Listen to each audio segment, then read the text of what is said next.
Hello, everybody, and stop that. Welcome to the Paranormal Guys. I am your host, Glenn Sportcat Jackson, and as soon as I figure out how the hell to operate things when the computer goes nuts, I will let you know. We have some great guests tonight, and, well, I'm just going to bring her out while I try and figure this out. Here is Cheyenne. Cheyenne, help me out while I'm trying to figure out. The Bigfoot's booty is like... I can't move it. Hold on. Okay. Let me just. Okay. There we go. Holy sweet Jesus. All right, let's bring out our guests. So, hello, everybody. Welcome. We are live on yergsradio.com. Radio X in Australia, good morning. I hope we're live there if we didn't just get kicked out. And I think we're just live on YouTube. Everything else kicked me out and off. I have no idea what happened. Right? I hit go live and it just went, doop. The show just went away. And I'm like, what? And Where'd you go? It's not even UFO night. Holy sweet Jesus. Give me a heart attack. Our first night on. But we have Wendell. That is something. All right, so everybody at Radio X Australia, we are much more prepared normally, but strange things happen, especially when she's in Charlottesville, good Lord. You're in West Virginia. She's in North Carolina. I'm in Tennessee, and you're in Australia. And sometimes things just go bonkers. I don't know what it was. So we're here. We're live. I've messaged Ross to make sure that we're live. He's checking for us. Gotta love technology. So, Pat.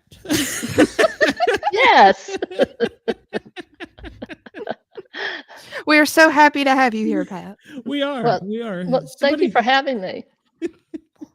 Yeah, we are glad to have you. So hopefully you can calm this down. I don't know what the chaos was. So I think the UFO people are watching. That must be it. Well, you know, it's not the UFO night, but it's definitely a special night for some people. And this is Walpurga or Walpurgis night. And that's a special night that, occurs on April 30th.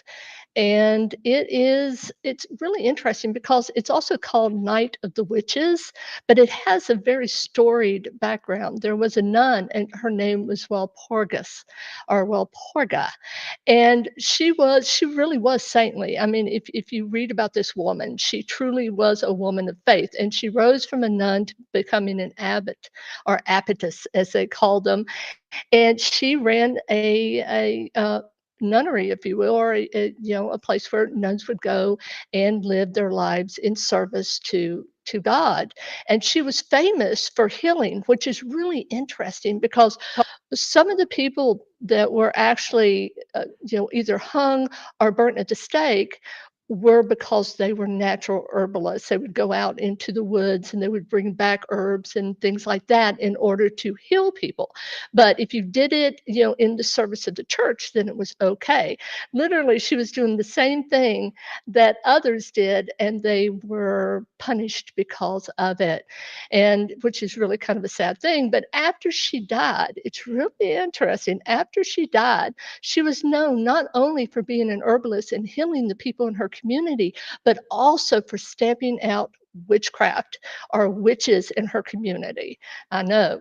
And so what has happened when she was canonized, then all of a sudden she is an intermediary. She is Saint Walpurga is her name. She is now the intermediary between the human. You can go to her and ask help from God to banish, any negative witchcraft that is coming at you and to protect you from evil people, which I think is really interesting. Now, that is overall, and it's actually still celebrated in some parts of Northern Europe and Scandinavia, particularly Finland. But what's really interesting is that in Germany, it's like a second Halloween. So right now in parts of Germany, we have people dressing up in costumes. We have fireworks going off. We're pranking each other, so they're just having a grand old time. But there's a darker past to this, because it's also called Hexenbrunnen, which means burning of the witches. And of course, that is due to the bloody past, right? Of, connection with witchcraft, which is, burning at the stakes during a time that many call the burning times. And it's also interesting that 80% of those who were found guilty, burned at the stake, or hung if you were in America, they were women. 20% were men. And if you read about you don't ever hear much about the men either. Little to nothing. Little to no, well, 20% versus 80% for one thing. The other thing is, in America, and I'm talking about 1692, Salem witchcraft trials, they made up about that percentage, but it was the women that catch the attention, and I think it's because of the sympathetic factor. I know when Giles Corey was crushed to death, I mean, they literally crushed this man to death, one stone at a time. They had him on some boards, with boards across his chest, and they piled one at a time on him. And the thing was, somebody wanted his property, and because of that, they accused him of witchcraft. If he would have admitted to being a witch, his family would have lost everything. They would have been destitute, literally in the streets. That man, his last words were another. In other words, give me another stone, because I refuse to make my family penniless. So just like women, there were certainly many men who were accused of witchcraft who had never practiced in any way, which is just tragic. And if we remember in Salem 1692, the littlest victim was 4 years old. 4 years old. And she was so traumatized for having been thrown basically into a dungeon that for the rest of her life, she was traumatized. I mean, she was really over the edge, as we say. But for those in Germany, with this connection to Hexenbrunnen, if you will, or Walpurgis Night, and they call it Walpurgisnacht. It's a different pronunciation, obviously, but they believe the witches gather at Brocken Mountain, or Mountain Brocken. And what it is, it's the highest points in the Harz region, a mountainous region, okay? And it's a place where supposedly on this night the witches gather and they fly. And there's an old poem, it was actually written by Goethe, and it is, and I got to quote this, I think it's so cute. Now to the Brocken the witches ride, the stubble is gold and the corn is green, and Squire Uranus will come to preside. So over the valley our company floats, with the witches a farting on stinky old goats. they, they have such a poor opinion of witches that it certainly does show up in literature, in this case, this point. Now, in the case of Walpurga, did she consider herself a witch, or No, was she just no. She simply practiced what many women who were accused of witchcraft practiced. She was a natural healer. She would go in to the woods. She knew how to use herbs in order to heal. And no, she was very, believe me, she would have been sitting there with a match. No, she never practiced what you would call witchcraft as it was defined during that time, which during that time, let us remember, witchcraft was someone who had sold their soul to the devil in order to receive power. In her case, she was an abbotess. She was a nun, yes, the opposite. Because I think that poses an interesting point of, even though she didn't obviously consider herself a witch, she was still practicing, what, many people were practicing just because, that's what they had to do. But I think that points an interesting fact of like people saying like now that you can't be Christian and practice what people would consider witchcraft. Mhm. And yet we have this dichotomy between witchcraft and Christianity, where we have many people who identify themselves as a Christian witch. I am just an old granny woman. Granny witch magic is very different. We use the Bible a lot. There are phrases in the Bible that there are different types of witches. I will tell you that. Like in the mountains, we have what we call blood witches. A blood witch can, and I swear I always know that. I know that verse from the Bible, and it just has evaded me. But there is several verses in the Bible, and one that's most important, where if you have this gift, you can repeat this over someone, and you can actually stop the blood. And it said that in the Russian Empire, when we had the Tsar and Tsarina, that and the last Tsar, his son Nikolai, he had what they called the disease of kings. He was a hemophiliac, and so he was a free bleeder, which means a nick could end his life. Mhm. His mother loved him. Her name was Alexandria, to the point of distraction. And then enter the mad monk. And so we have this monk Rasputin. It's said that he could go into the room where the prince was bleeding, and he could lay his hands upon him, and the bleeding would stop. In fact, he was so powerful he didn't even have to do that. After he connected with this child, he could simply walk into the room, say these words, and the child would stop bleeding, which is how he rose to power, and it was part of the downfall of the Romanov family. So we also have that in the mountains, this whole idea of, the blood witch. Then we have wart witches. And I have a wart witch in my family, my great granny. She came to visit one time. I had a big old wart on my hand, and she had a chicken bone. I will never forget this. And she rubbed it on the wart, and she said, "Now, Pat, that old wart's going to be gone before a couple of weeks is out." And within a few days, it had dried up and fallen off my hand. So we have wart witches aplenty in these mountains.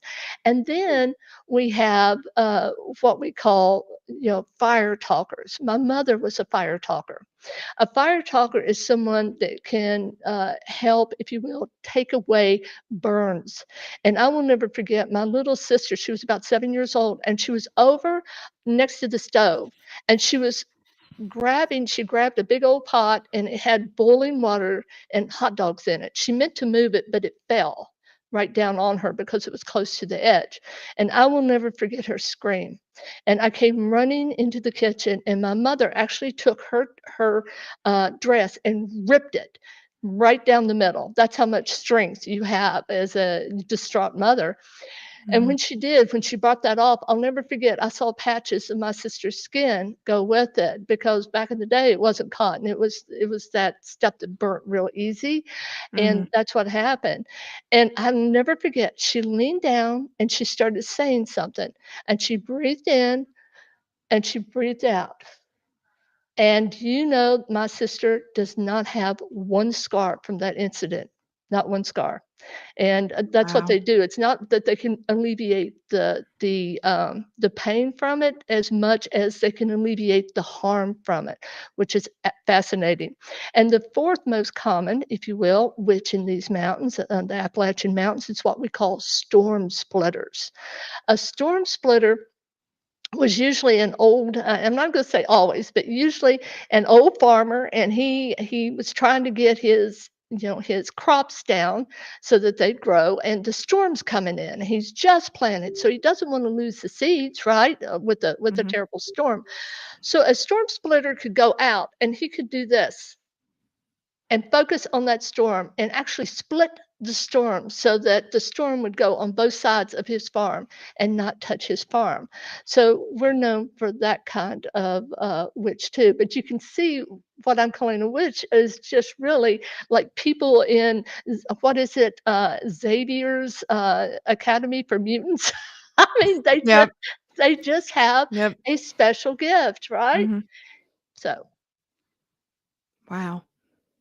That's crazy that you could do all that. Wendell says that his uncle could talk out a fire and I don't know. Colic. Colic? Okay. I don't know what that is. Colicky baby. yes. That's right. We have people that can talk out sickness. Exactly. Yeah, it's all energy. It's energy work. You know, there's so much written about it now. And when we talk about frequencies, like a person has a different frequency, we're often poo-pooed about that, right? Oh, new age talk.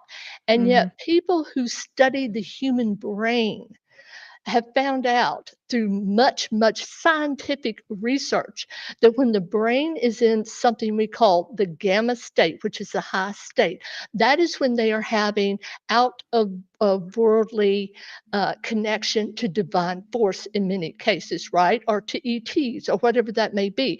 But there is this very high vibration. And then you have, you have alpha, you have beta, you have theta, you have delta, and delta is as close to death without memory and thinking as you can get in this world that we now live in. And that is when you're in such a deep sleep, it's just quiet. And that deep dark sleep, and you wake up, it's like having surgery. Right, you're under, and then you open your eyes 1 minute later, but it could have been hours because of the way that we perceive time during that surgery that has happened because we are deep into a narcotic dreamless state. That's incredible. And to think, like you said, today they call it, it's your evil or they Or it's like frequency would be like your vibe now. Yeah. And we do call it a vibe. And I will tell you, I'm an energy worker, and people do have different energies. One of my gifts, it's called discernment of the soul. And that's where I can meet somebody, and I actually have visions of that person at different times in their lives. Some people call it astral projection, right? The military actually militarized it into something called remote viewing, and it's where you're with that person at a different time, seeing their lives. Let me give you an example. I had a young man who came and for a reading, and I looked at him and I said, who would you like for me to connect with? Because he wanted a mediumship reading. He said, just whoever. And of course, somebody like me, we hate that because we want to have a purpose for you. We want to be able to help you, right? Or that's how I feel. And so I immediately saw this man, and he was standing there in a trench coat. It was a brown trench coat, and he had a fedora on. And the fedora was flipped a little bit so that I could barely see his eyes. I'll never forget that. And then all of a sudden, I am in a bedroom, a baby's room. I see the crib, and I see this energy over the crib. And for me, energy looks like a little Katrina if it's a human, right? Only it's dark energy. So it's like watching something from like the satellite photographs that we get of hurricanes. That's what it looks like. Only this was smaller, but it was over that baby. It was probably about like this, and it was swirling. And then I'm back again, astral projection. And I said, because when I was coming back, what was so horrific about this reading is when I was coming back, I was seeing all of these women and I was seeing them like torn apart. I was seeing his need to hurt women, right? And that he had hurt one very badly. And basically, he got away with murder. So when I came back, I asked my spirit guide, I said, what do I need to do with this? Because I really don't want to interact with this young man. And I didn't get an answer, which meant I could exercise free will in this case. And I gave him his money back, and I said, listen, Please you don't need call me again. no, well, I said, you need to find out who your grandfather was. I said, and that way you'll understand why you're feeling the need to hurt women. And that boy stood up so fast, his chair went flying. He was red in the face. He didn't argue with me. He knew he was busted, basically. And what was happening is that energy over that crib, he is being oppressed, not possessed, oppressed by his grandfather. He wants to live again through this young man, through his grandson, which is horrible. But think about this. This is a man who doesn't care to hurt women. His fantasies were about hurting women, etc. And what's terrible is when he turned to walk away, I saw that energy on his back, attached to his back. And Wow. So that's would right. it be So like his grandfather had that feeling, so it's pushing through him? his grandfather has those feelings. He doesn't want to cross over because he doesn't want to have to deal with what's waiting for him. So what he Mm. wants to do is relive his glory days and harming women through his grandson. You see what I'm saying? Like living vicariously through someone else and So what they do. could it have been necessarily that like the grandson didn't necessarily want to hurt women, but it was the grandfather who was like in trying to live through him that was making him feel that way? Yes. Like a possession, I guess. Would Well, it be? it's not a possession. A possession, see, a human spirit cannot sit within the human body for any length of time. It takes such a great amount of energy. That's why a demon can do this, okay? And usually mid-level or above, okay, is going to be able to have that kind of energy to sit inside the body and possess the spirit of that body. With with the human energy, it doesn't work that way. They simply don't have that kind of energy. I apologize, to be able to sit and control the person. So what he's doing is he's connecting to the energy of this person and trying to project his thoughts and wants through his grandson. Wow. Mhm. That, and people could say that he had a mental illness because of that, actually. So, Well, I mean, well, certainly no, I see what you're saying, and yeah. I, I will tell you something about the psychiatric community. I have two very close friends that are one's a psychiatrist, one's a psychologist, and I actually asked them this question because I'm fascinated with schizophrenia because of the way it presents. These people are usually like valedictorians of their school, and they're usually when they go insane, they go insane within 6 weeks. Usually, that's how fast it is. It's like this short short trip into oblivion. But one of the things that is fascinating about this is that they do, as I said, it's very rare for someone to exhibit schizophrenia after the age of 32. So it gets Mhm. people very, very young. They tend to be very intelligent. And one of the things that they do is they hear things and they see things. So my Mhm. question to these two women were, do you all ever sit around and discuss whether or not a schizophrenic is they simply have another gift, if you will, and they are seeing things that we are unable to see? And they both said, "Yes, Pat, we have." It's I've often wondered that myself. And during the early days of the asylum and the sanatoriums, priests used to go into those areas and perform exorcisms on people. Mhm. So there's definitely been a crossover in thinking, and one could be totally different from the other and exhibiting as, insanity, like you said. Wow. I mean, that gives you a lot to think about because Mhm. now they want to give you a pill for everything and may not Well, and I mean, necessarily be all it does is like oppress it, if it even does that. true. True. Um, yeah, that does. That can do some crazy things. It also makes me wonder. We hear, or when I was running medical calls, we had a lot of people that were mentally challenged, and I mean they were just like they were teenagers, or they weren't with current day, and they would talk to people, and I always wondered, are they really there, or are we just saying that they're mentally, because you're not allowed to use the R word anymore, but it's bad. Well, But now I will tell you, indigenous cultures around the world, not everyone, I'm not saying that, but there are indigenous cultures around the world that truly believe that those who we would call special there you have a go. closer connection to the other world, and that includes this whole idea of God, right? That they are more readily able to connect with that energy. And when you think about it, children, for any energy workers that see auras, when I see a child, and I've only seen one child that did not have this, and that's a long story we don't have time for, but most children have this white light around them until they're about 4 years old.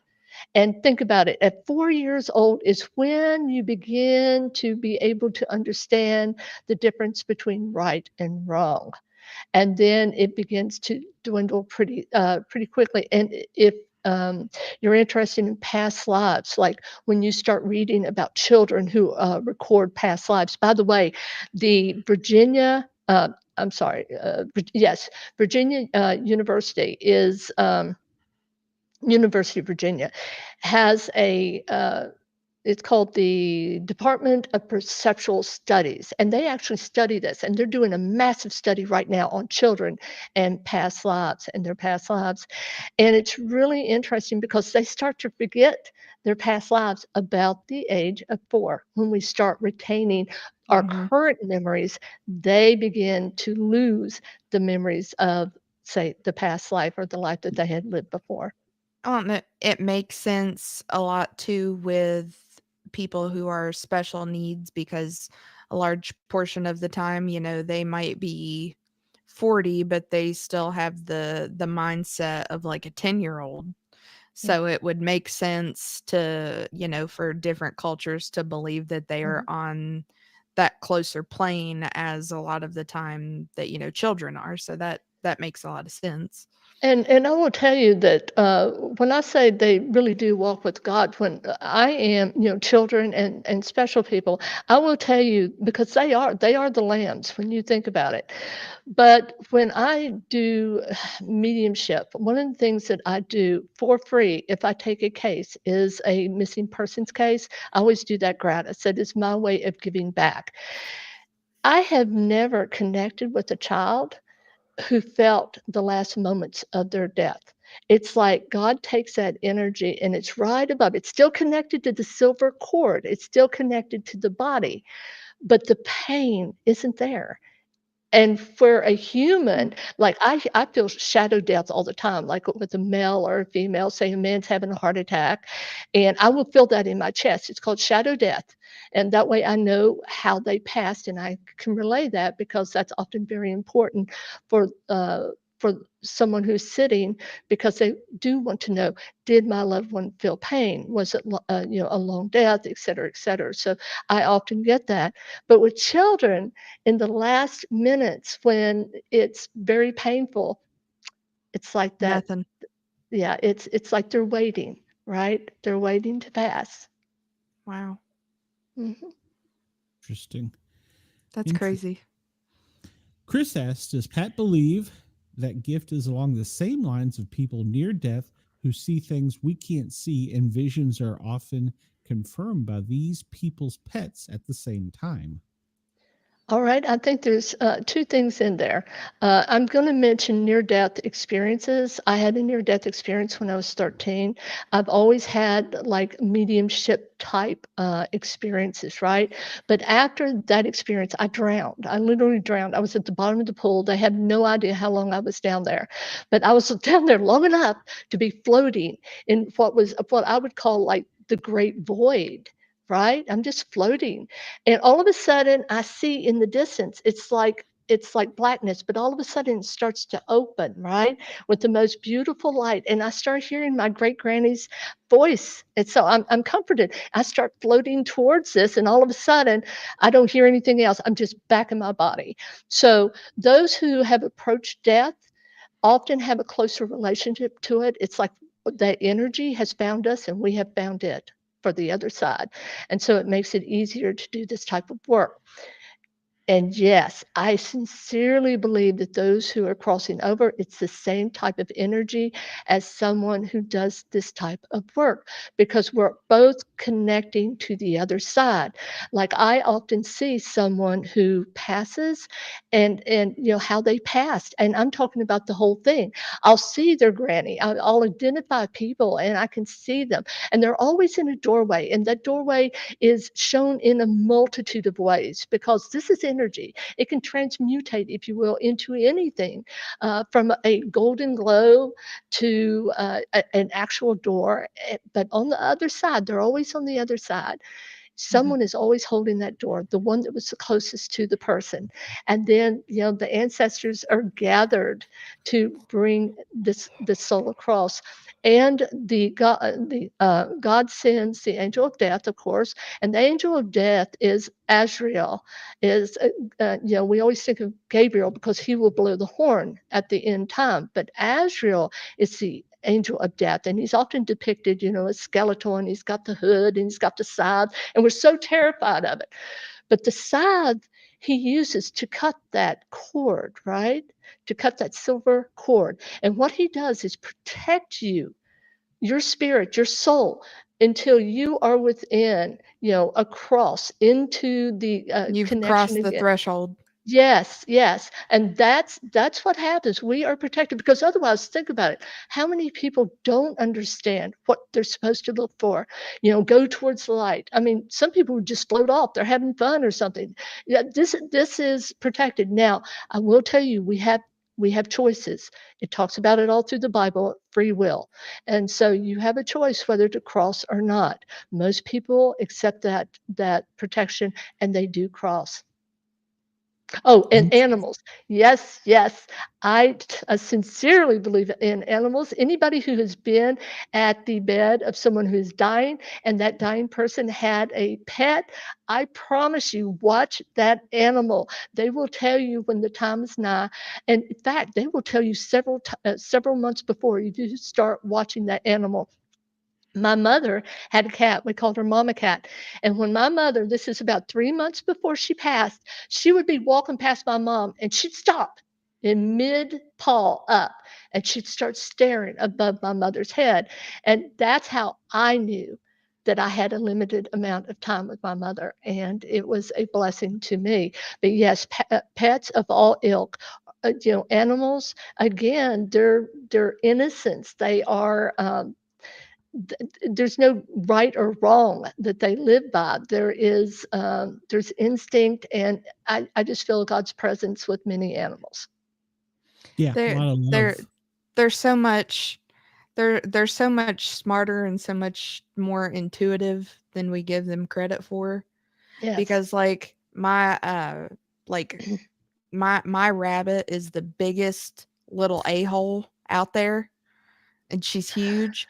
But when I don't feel good or like something's up, she knows. Mm-hmm. And she'll just come up and she'll sit and be the sweetest little thing, the most deceiving little thing out there, but she knows. She's gonna bite you. And you know, rabbits, that she may be your totem animal. And Lord knows I don't want to be, what is it called, stealing somebody's culture. I even heard that you can't use spirit animal anymore because it represents colonialism. And so what we have left is power animal. But I'm sticking with spirit because I think that we're doing ourselves a disservice by not allowing that. So your spirit animal may be the rabbit. And the rabbit is quick thinking. The rabbit is She very much has intelligent. my personality. It makes sense. Yes, yes. They often, honestly, they often do. My spirit animal is the owl, and owls in some cultures is considered an animal that is close to death. You know, it's a harbinger sometimes of death, and it's not that I am, you know, Lady Death running around. I'm not saying that, but with my mediumship ability, it makes sense for me, right? And so the owl is definitely mine. Do you have one, Glenn? I think it's a cat. Oh, I don't know. That's a good question. That's one of the, if you've listened to this show long enough, by the way, we were not live in Australia for some reason. I don't know. We'll try again next week. I started this show for several reasons. One was I saw a Bigfoot when I was a teenager, and Cheyenne's checking out. She's like, I've heard this shit before. The other was I always wanted to know what happened to my grandfather because it was like a big mystery about his death and nobody wants to talk about it. And then the third was, did I have one like that? A spirit animal. So it's probably a fish, something lame, but. So well, yeah, that's I started out seeking, I guess, is what I'm saying. So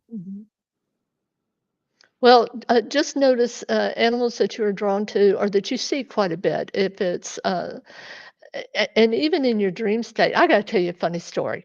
All right, I worked at a college, and we had someone who had hired a woman, and they did not like this woman. They didn't. She was lazy. And this particular person that did not like her was an overachiever. I mean, to the extreme, like not taking vacation, overachieving. And so there was definitely, they weren't melding well together. Well, this woman, the lazy one, she told me, she said, Pat, she said, I have been having the worst dreams. I said, tell me, what are they about? And she said, I'm getting chased by a white wolf. Now, the reason I'm laughing is because I knew what the spirit animal, we had actually talked about it, of her boss was, and it was the white wolf. And so Wow. when the woman tells me this, I'm side-eyeing her. I wasn't about to touch this, right? How could I? And I'm like, oh, this makes so much sense. So my message is, even in the spirit state, we may encounter our spirit animals. So just stay aware. And it really is a powerful energy that you can call on. Okay. I'll start paying better attention because I really, if I couldn't point out one specific thing, I mean, I have had strange occurrences with birds where birds will just come up and land on my hand. We were on vacation in Myrtle Beach and one just come up on the balcony and sat there and hung out with me for 4 or 5 minutes while I had shots. No, which bird was it? It was a yellow bird, like I want to say almost resembled a canary. It was yellow green. So I don't know what kind of bird it was. I guess I should go look, but yeah, it was. I got pictures of it on my Facebook page where he just come and hung out with me for a while. And he's like, "Okay, I'm out of here." And it was dark. It was nighttime, so I thought, well, he's just disoriented. So interesting. You're just drunk. No, well, I will tell you that many birds are considered messengers between our world and the next. I will often get it'll be 2 cardinals that'll come fly in front of my car in the morning. And I always believe one of those is from my grandpa, and one is from my ex's mother who passed away. Yes, I mean, we do have visitors and emissaries, and that definitely could be. Pat, is physics part of passing over? The first law of thermodynamics. I love somebody that thinks the way I do. In the first law of thermodynamics, it states that energy can neither be destroyed nor created, right? From nothing. And yet it can be transmutated. And that is the passing. That is when we leave our bodies. We leave the physical husk behind, and yet the energy that is our soul continues to live. It continues. I do believe in reincarnation. I don't try to convince anybody else because this is a journey that we all take, and we have to come to our own conclusions. But I will tell you that it has been my experience in working with those who have crossed over that we don't just disappear into darkness. We do go to the other side. And the way that we go over and what we do there, if it is what we might call heaven for those who are just your average souls or your good souls, right? I'll give you an example. A woman needed reading. Her son had committed suicide and she was destroyed by this. He was in his 30s, just a young man. And her religion had taught her that he would go at the very best to purgatory, right? He was not going to be able to rise to heaven. And I said, well, give me a second.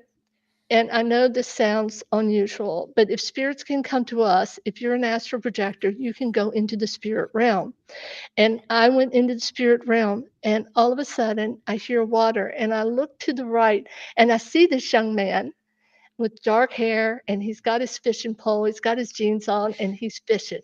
And then I looked up the hill, and I saw this incline at the top of this little hill is an old clapboard house. And what made it unique is, it was clapboard. It had that old whitewash and it was coming off, where the sun and just age did it. And the front porch was, it was just wood. It never had any paint on it. And so when I came back from that, I told her what I saw and the release that she had. I felt that energy. And what it was, he had told her, she said, Pat, she said, that's the old home place. He told me the only time he was happy in this world was when he was there fishing. That's his idea of heaven. That's what heaven is. They don't give us, Angel Gabriel or Azrael, God. They don't just give us this white cloak and a musical instrument, a harp to play. Heaven is what is heaven for you, and that's what we experience in my experience. Now, what's Hitler doing? I don't know. I don't know, and I can't say. I haven't had that experience. Some people say that there's no hope for him and he goes to some place that is very, very dark.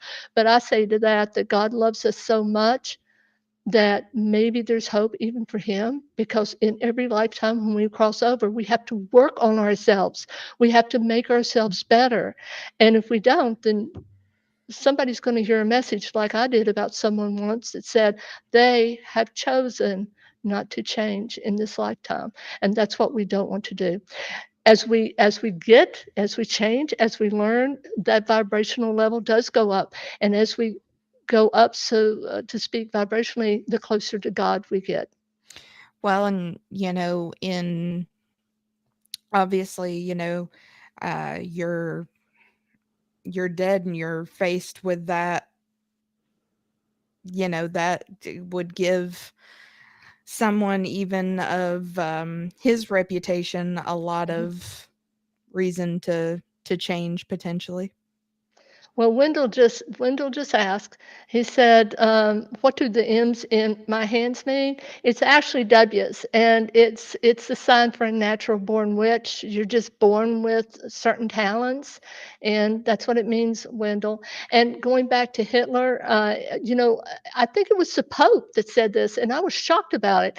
He was talking about about God, and he said basically he felt that you didn't go to, and I'm talking about the last one, Francis, that you really, he wasn't talking about hell. He was talking about that the soul just ceases to exist. And I truly believe that. I believe that, what we are promised is immortality of the soul. We are promised immortality if we do good, if we do good works.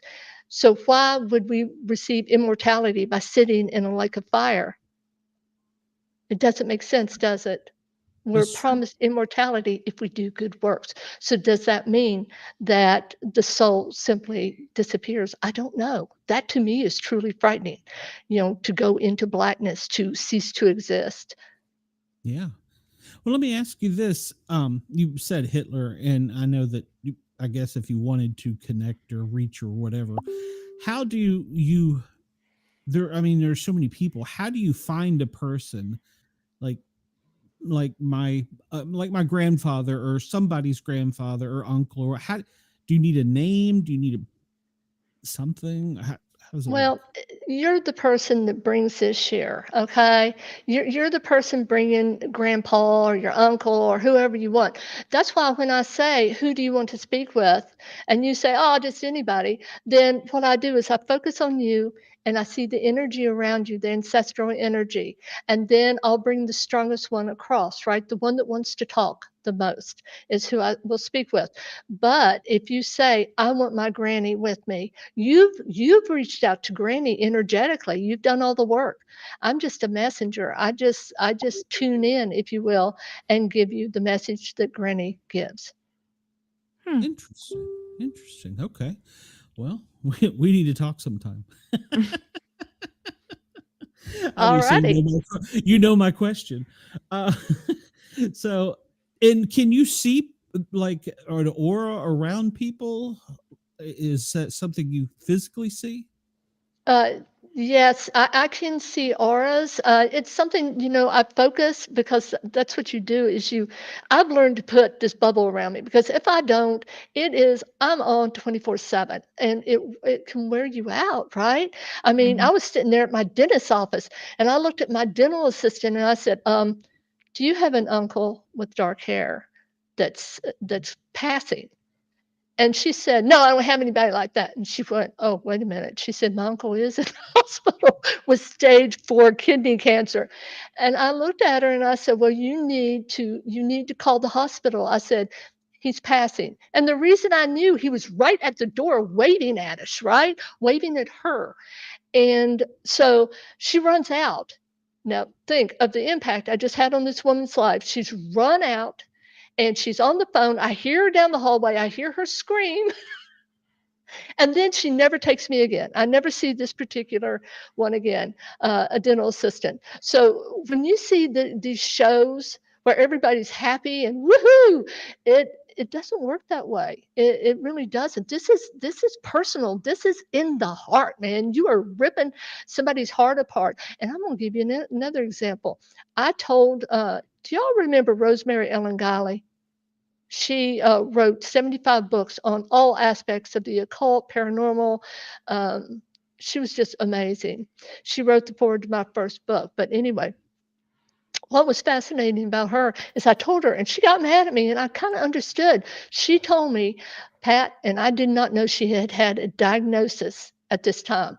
She said, Pat, she said, I went to a party one time, and this famous psychic sat down right next to me and told me exactly how I was going to die. And she said, and I've carried that. And so that taught me that really I listened and it taught me a lesson. So unless somebody really wants to know, and let me tell you, even a young person, I had another young person come to me. He was just so cocky. I was actually reading at a university, and his girlfriend was standing there at his shoulder. He's young, he's vital, he's cocky, and he says, "When am I, or how am I going to die?" And when he said that, I saw a car wreck. I can tell you that it's along an old highway. I can tell you the color of the car, et cetera, et cetera. And I leaned over. I said, "Do you really want to know this?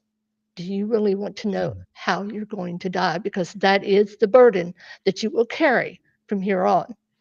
And that boy sat up straight and leaned back and said, "No, ma'am, I don't." I said, "Good." So we went on. Yeah, because that is the burden.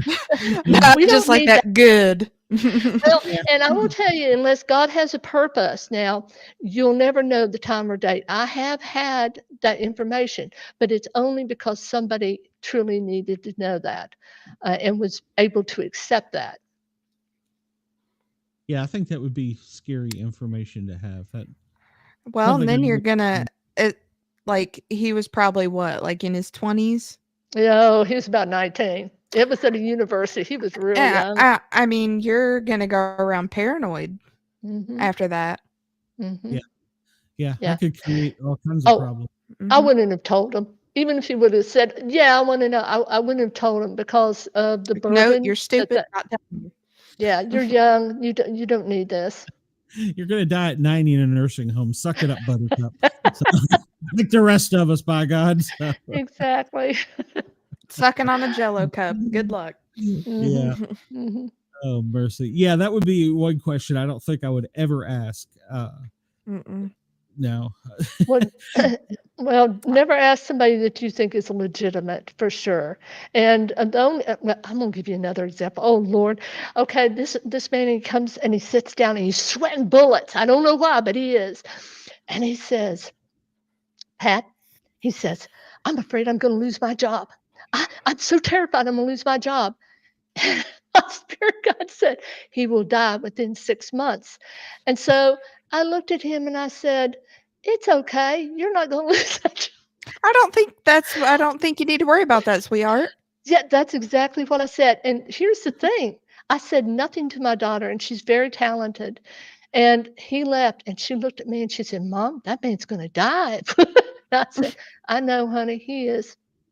Yeah. So is she also? Yes, it's generational. My That was my grandmother, next question. my That's really grandmother cool. was a medium. My mother was a psychic. I get my gifts from both of those incredible women.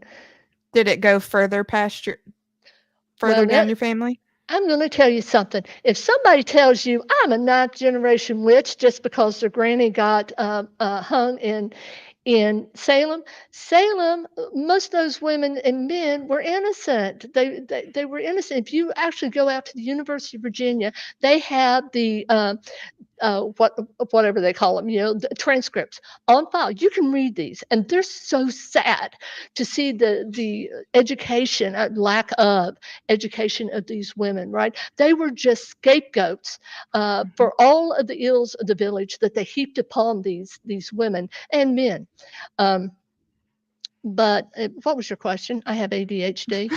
I do. So how, like, so you said it was your mother, your grandmother. Yes. Okay. How far back does it go So- in your family? Well, this is for anybody's family. Let me tell you, okay? That ninth generation, because Granny was hung. All right. The truth of the matter is, beyond my grandmother, and my grandmother was born in 1910. Now, 1910 was the year good old Queen Victoria died. And before that, we had a lot of spirit boards in parlors all across America, even in the hills, and in especially Europe, right? It was a thing to do spirit boards, or Ouija, as we now call them. So here. beyond my granny, those women were tight-lipped. I mean, you were not about to say, oh, I can hear the dead, or I can see the dead, or I can hear voices, or I can see the future or see your past. They're not going to say that. Not unless they're in church and they're saying, whoa, I got a message. I got a message. See what I'm saying? To do it within the church. Now, I will tell you that my great granny, Nanny Krause, was a very spiritual person, very religious, and old school Bible. And she talked to God for many, many years. And she said, God, she said, when she'd pray, she said, God, let me read that Bible. She said, if you let me read the good book, I promise you for the rest of my life, I will never, ever read anything else. Do you know that woman? That woman woke up one morning and she could read. And for the rest of her life, she read the Bible, what she called the good book. She never read. She kept her word to God. Now, here's the funny thing. Old Pap, see, she didn't get any learning at all, which is what we call education. And in the hills. Anyway, she didn't get any learning at all. But Pap, he had like a 4th grade education, so he could read, and he loved them old westerns. So he'd read a western. Well, he wouldn't finish it. He'd put it up, and if Granny found that western, she'd throw it away. And so one day he said, Nan, he said, you made that bargain with God. I didn't. Sounds about right. Mm-hmm. Now, you yourself have written books, correct? Yes, I've actually written 9 or 10. I'll have to go back. I was thinking about that earlier. I need to go back and count them. But 9 or 10, and I have a fascination with the paranormal. So even my chapbook of poetry is it's called Boneyard Voice, which talks about, I sat in a graveyard on and off for a year, and I wrote this book of poetry about death and dying, but connected to what we call the old graveyard poets. And so that's the type of poetry I did. And then later we had Edgar Allan Poe, which had that melancholy feel. So that is my chapbook of poetry. So everything has to do with the paranormal. Even I did a graphic novel. I'm a photographer, so I took like 200 photographs and created a graphic novel out of it, and it deals with the fairy realm. So Very yeah, cool. yeah, I love the paranormal. Pat, I promise you my show is usually much more organized than it is tonight, so I apologize. We're going to have you back. We need you again. back. Oh, thank y'all. Y'all so sweet. You know, maybe you can tell me what the hell happened. I mean, the entire studio was dumped on the computer. I just looked on YouTube and I'm on live on my channel 4 times. I don't even know how that's possible. I don't either. That's interesting. So It's all the energy in here. Yes, I it don't is. know. Well, if she could see energy, she saw mine. I was nice and calm before the show, and then I'm sweating like a pig right now. So, Lord. Well, before you go, I got a couple quick questions here. Wendell is dying to know, what does the M's mean in your hand, and have you had any experience with Bigfoot? Okay, just to repeat myself, the M's are actually W's, and it's a sign of a natural born witch. We're just people born with abilities. I mean, it's not like I conjured up the devil. We don't do that. I believe in God, and my belief in him is just bigger than maybe what we are taught. I think he's this idea of pure, beautiful energy that runs through everyone, that we all have that little bit, that little spark of God in us, which is called the soul. And then Bigfoot, no, but I will tell you, I have had some what I would consider ET experiences, which have been interesting. Bigfoot is probably, believe it or not, the only experience that I haven't had. And I used to hang out in the woods all the time. I grew up in the Appalachians, so we would literally take a pillow. Did you bump into Mothman? No, I did not. But all kidding aside, my mama saw something about the same time, and that was Spring Creek, West Virginia. And she wasn't the only one who saw this. The same time that Parkersburg, or what's it? No, not Parkersburg. Point Pleasant, West Virginia, was having its encounter with the Mothman. Several people in Spring Creek, West Virginia, reported seeing him. Yes. Yeah. Ooh, that's gonna be a story for next time.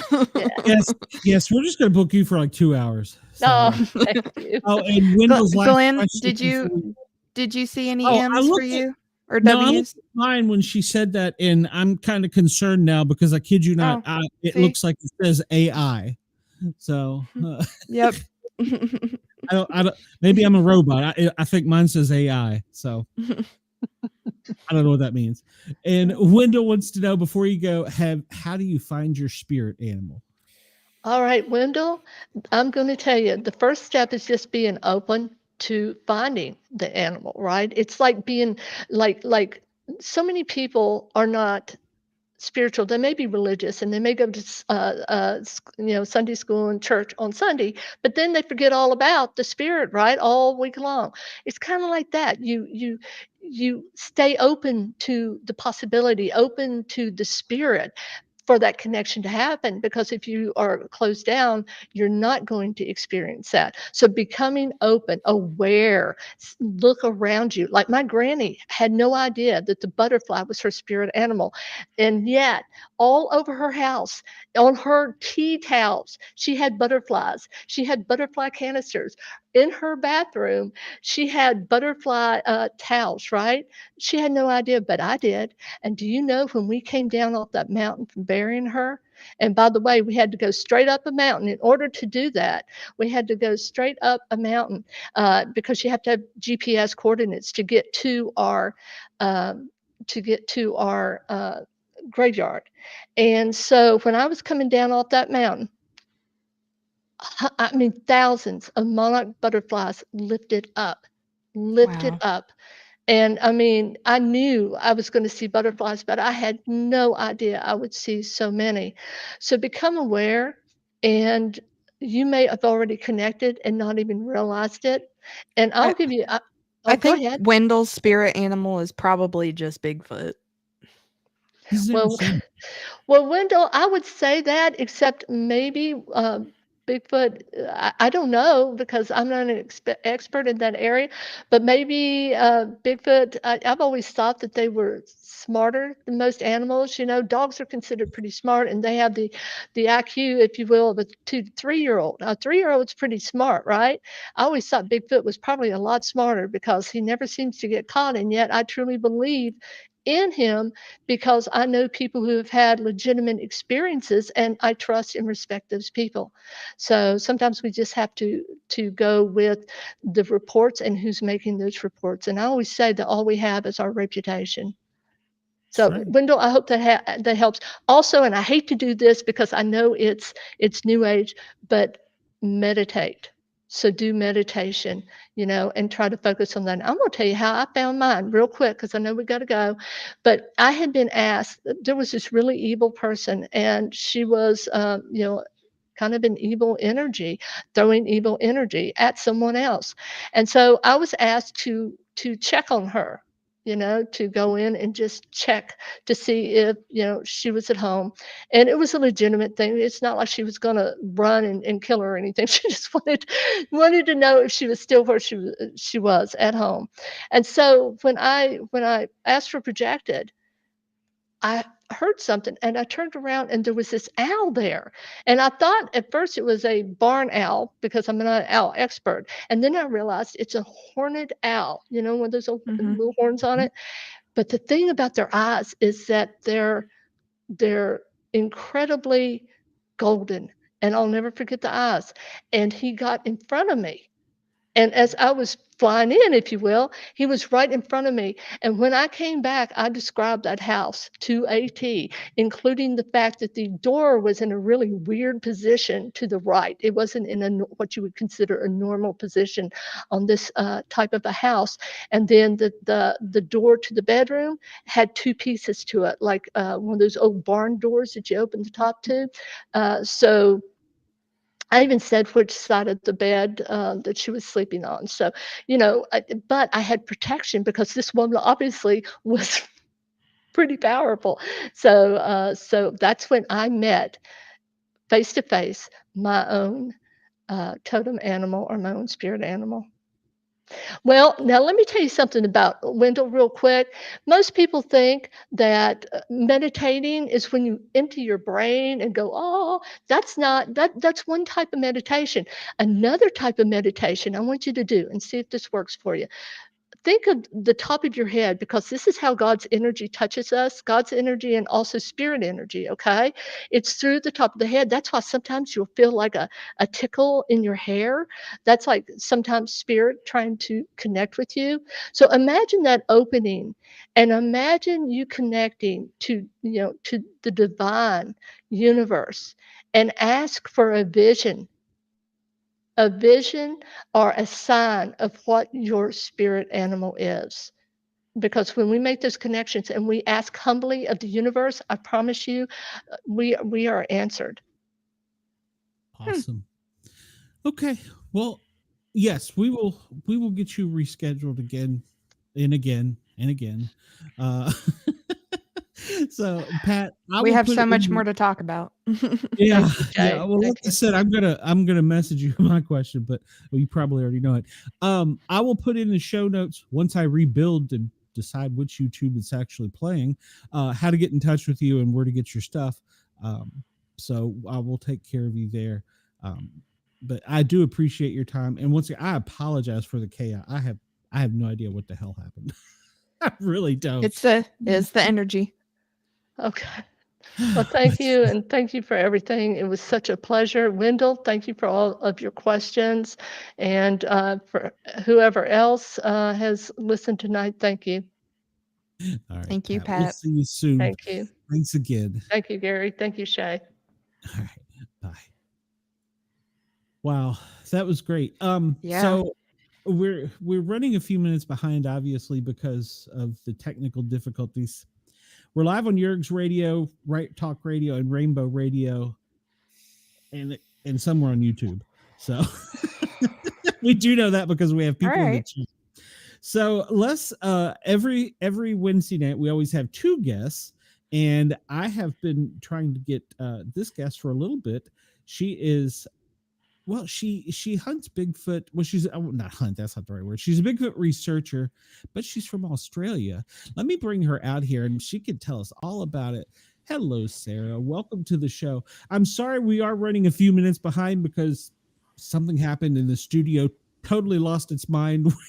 Hey, Pat did say she had ET connections, so that could be why. Every time we have what, just as we label UFO people, the show goes crazy. Isn't that interesting? I don't believe in coincidences. It literally tonight, it happens every time. So yeah, it's not a coincidence. Isn't that interesting? Wow. Stressing me tonight, though. Holy cow. So tonight's a big night. But. There's nothing worse than technical difficulties while you're live on air, is there? Next week will be a big night now. So I'm excited. But this is why I don't do live shows. I'll tell you, if I've ever come close to a heart attack, it was probably at about 9:01 when I hit go live, and it's like, no, you're not. I'm like, what? Yeah, I'm just sitting here like, I didn't know if y'all could hear me backstage or not. Oh, I was letting out some words, and I had to. Sarah, you've done this, I'm sure. I know Cheyenne's done it for me. You have to literally build the studio. I had to build it 4 times before it would take. How painful! How painful for you. I'm feeling for you. That's stressful. It is. But thank you for your patience. Thank you for coming on. I've been wanting to get you on for a while, and I got to thank Wendell. He actually was the one that gave us the hookup. Strangely enough, we give Wendell a lot of grief, but he's a great guy. So hi, Wendell. Yes, he's in the chat. So, so tell us about yourself and what's going on. So I do a podcast called Yowie Central. I started that about 5.5, almost 6 years ago now. I also spent many years as the principal interviewer for Australian Yowie research. So I've interviewed Yowie witnesses, several hundred of them now over the last 6 years. And I guess I focus on Yowies. I also interview people who've had experiences with other cryptids and with aliens and UFOs and things like that too. But it's mainly Yowies or Doolagals, as they're called as well. The word Yowie is an Aboriginal term, original Australian term, but the Yowies that we've been in touch with, and yes, I'm a Mindspeak experiencer, have told us that the word Yowie means evil spirit in some of the original languages in up north, and they don't particularly like the term Yowie because it's associated with evil spirit, and they're not evil spirits at all. So I guess my focus now is continuing sharing people's experiences out there. I really realized when I first started the show that the witnesses I spoke to, I'm a social worker by trade, and I realized that people were really traumatized by some of these really frightening experiences, and they'd experienced things that weren't supposed to exist, that were monsters that weren't supposed to exist. And that became part of the motivation for my show, was providing support for people who've had these really terrifying experiences. And then when they've gone to try and share the experience, most people get laughed at, most people get mocked and ridiculed. And I really want to, like the Bigfoot community social worker to help with their trauma. Exactly. So provide, that's crazy. Mental health, psychological first aid. I can link them into counsellors, and I've got a handful of people who are professionals but who've also had these kinds of experiences. So I can link people into counselling if they need it. But I often find all they need to do is get their experience off their chest to someone who's willing to listen, and not someone who's not going to laugh at them. But we have... I guess we're very similar to the United States in that people all over the country are seeing these beings and have been seeing these beings forever. They are a part of all the original Australian cultures around the country, and and people are seeing them now. Like, you know, I get people contacting me every week with new sightings. Sometimes they're old sightings, sometimes they're more modern sightings. A lot of people have sightings decades ago, and they've sat on them for years because they're too. Maybe they tried to tell someone and they were laughed at, and they've never shared that story ever again with anyone. I spoke to an elderly gentleman just the other day who's 79. His granddaughter contacted me and said, my pop really wants to share this story before he passes, and he hasn't really had a chance to talk to many people about it. And he had this experience maybe 30 years ago, and just the feeling for him of being able to talk to someone who wasn't laughing at him was all he needed. So Wow. yeah, we've got the same kind of beings here as you do there, and they're everywhere. So is a Yowie basically like an Australian Bigfoot, or what is the? Okay. Yeah. We're talking about Yowie or Doolagal is the other term that I use more, which is another original Australian term that they like more. So the Doolagal is, and there are a few different types or species here as well, like in the United States. We have a little short one, the little fella, the Junjadee, and they might be little, but you don't mess with them. They can be quite frightening. In Bigfoot standards, they're pretty big. So how little is the little one then? So the little ones can be maybe 4 or 5 foot tall, and the big ones can be. I mean, the largest one that's been reported to me was 15 foot tall. Oh, good God! Yeah, so they're not quite as common as the other ones. Probably the average would be 9 foot tall. But it varies between 7 foot and 12 foot, but 15 was really yeah, I know, isn't it? Yeah. But even if you take a smaller version of that and it still has, like, say, the same strength and it is your size, like, Yeah, we're talking scary really, too. really wide shoulders. You can't see it. It's off camera. Really wide shoulders, really tall, mostly very heavy set.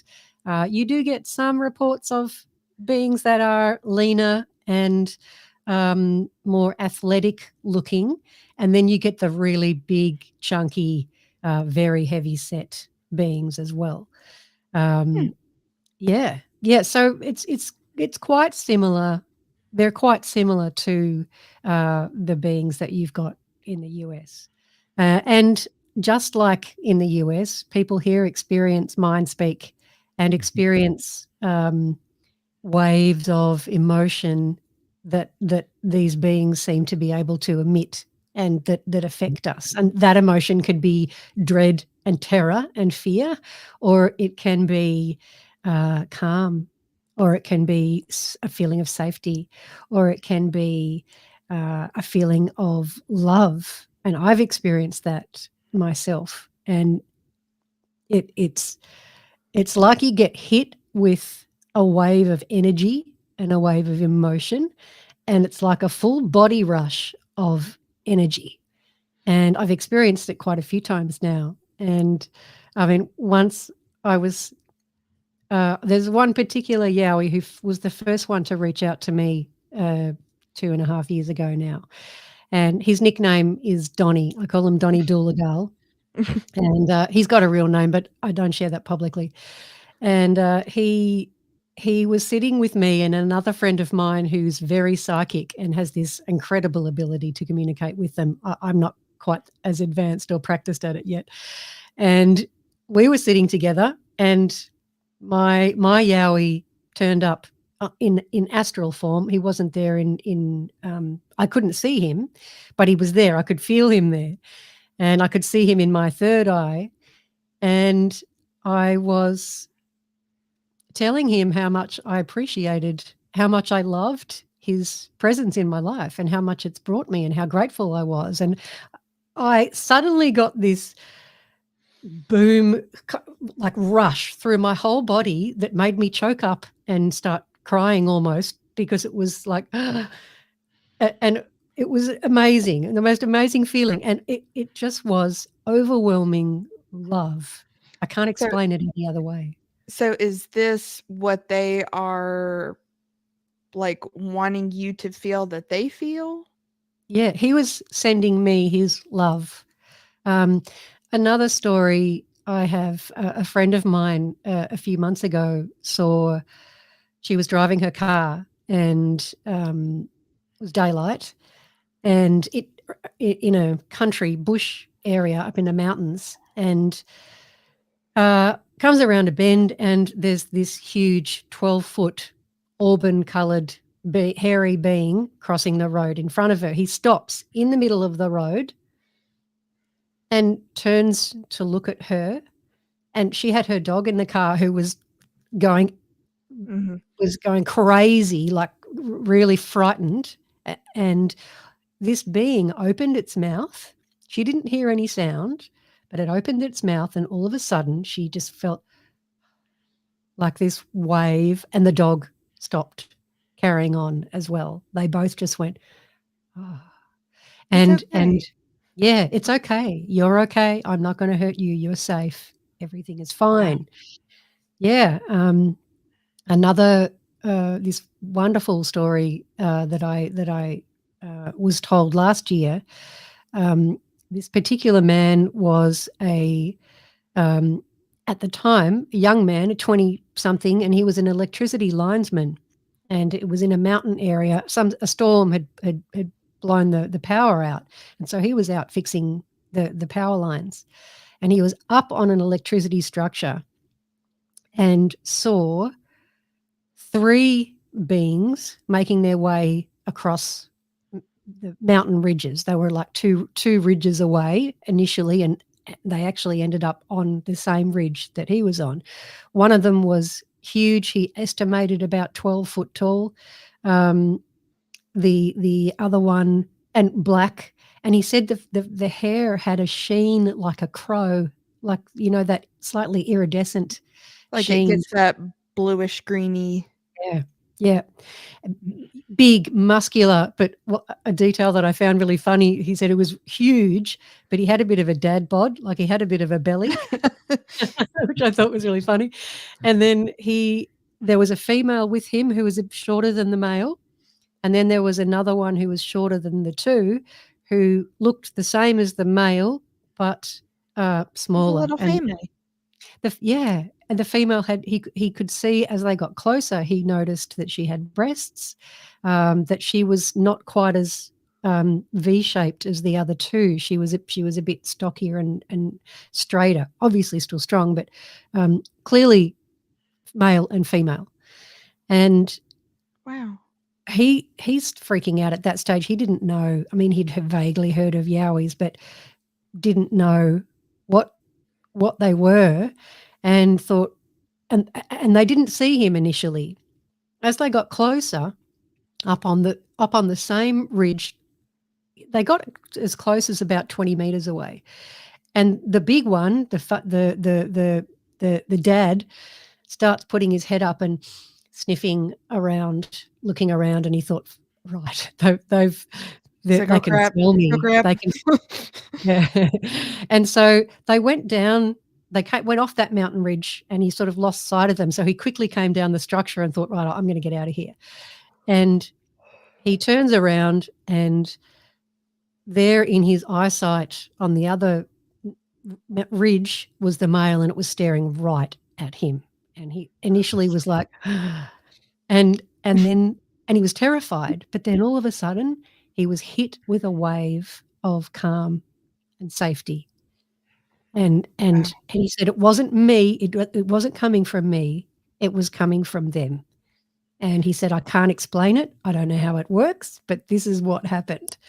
And it was this huge wave of, okay, I'm all right, and we're not going to hurt you. And so they have this amazing ability to do that. Other people talk about feeling absolute terror and dread. Other people feel like they're going to fall asleep I've had a few different people report to me that all of a sudden they feel like they're being put to sleep. I've experienced that myself too. So they've got these abilities that I do believe that their American cousins have very similar abilities too. I was gonna say we've had several. We've had many people in the Bigfoot community on, but I haven't heard them talk as much about that before. Yeah, I've heard reports from, and I've spoken to quite a few researchers in the States too, and some of them have confirmed similar details, particularly they're being put to sleep. They can make you feel really cold too. I've heard. I haven't taken reports of that myself, but I've heard reports from the United States about that. So yeah, they're really. They have incredible abilities that we really don't. We're only just beginning to understand what they can do. It's just the fact that they acknowledge we're there and they don't want you to feel afraid, I think is absolutely amazing. Yeah, absolutely. I remember once when I first started talking about these beings as when I first started working in researching, they were animals, they were creatures, and they were some mysterious missing link ape that I was hoping to prove that they existed, and it was all about proving the existence of these beings to mainstream society. Now I don't really care about that at all, whether you believe or not. It's no skin off my nose, and I'm not really interested in proving it to anybody. But I first started talking publicly about my Mindspeak experiences a couple of years ago, and I copped a bit of ridicule, and there were a few people who were saying, "Oh, you've just lost all credibility as a researcher. It's all hocus pocus, fairy stuff, and it's just you've lost all credibility." And I was feeling a bit vulnerable and not sure about what I was doing, and I found. I live on a farm, and outside the front gate of my farm, about 20 meters away from the gate, I found a dead kangaroo, but it was the bottom half of the kangaroo, not the top half. Now, we don't have predators like you do over there. We don't have big cats. Well, there are stories that we've got. We don't have mountain lions. We don't have bears. We don't have wolves. There's nothing that can rip a kangaroo in half. And this bottom half of the kangaroo, from the rib cage down, was left outside my gate. And I took some photos of it, and I thought, gee, that's a bit strange. I sent them to my psychic friend, and he said, Sarah, I'm getting the feeling that's a gift for you. Just sit quietly and see what comes into your mind. Maybe say thank you. And I did that. And I got this flash in my mind of a huge Yowie kind of ripping the head off this kangaroo. And I said, thank you so much for your gift. And I got hit with another wave of, it was almost like no, thank you. It was like a wave of gratitude and love. And the words came into my mind, no, thank you. Thank you. And we worked out, and I've since spoken to Mindspeak with my Yowie, and he said, yeah, that was a thank you present for talking about us in a respectful, kind way, and the way you talk about us. That was a thank you for doing that. And it was left outside the farm gate so as not to frighten you. It wasn't left on the property. It was left just outside the front gate, and it was a gift. I went, oh, that's nice. I'm not quite sure what I'm going to do with the dead kangaroo, but thank you. but thank you. But I did get this wave of energy, and that was like, he wasn't standing in front of me, and God knows where he was, but they can do that over distance, on the astral plane. It's really quite. I'm sure there's a quantum mechanics explanation for how it works. the more I understand about quantum mechanics, and I don't understand that much, but I have a rudimentary understanding of it. The more I explore that area, the more what they can do makes sense. And it's not magic. They're not supernatural. There are logical explanations for what they can do. That's great. Yeah. Ron Moorhead, that's one of his theories. Yes. And yeah, that's right. Yeah, I've read his book. Yeah. Yeah, I really believe that.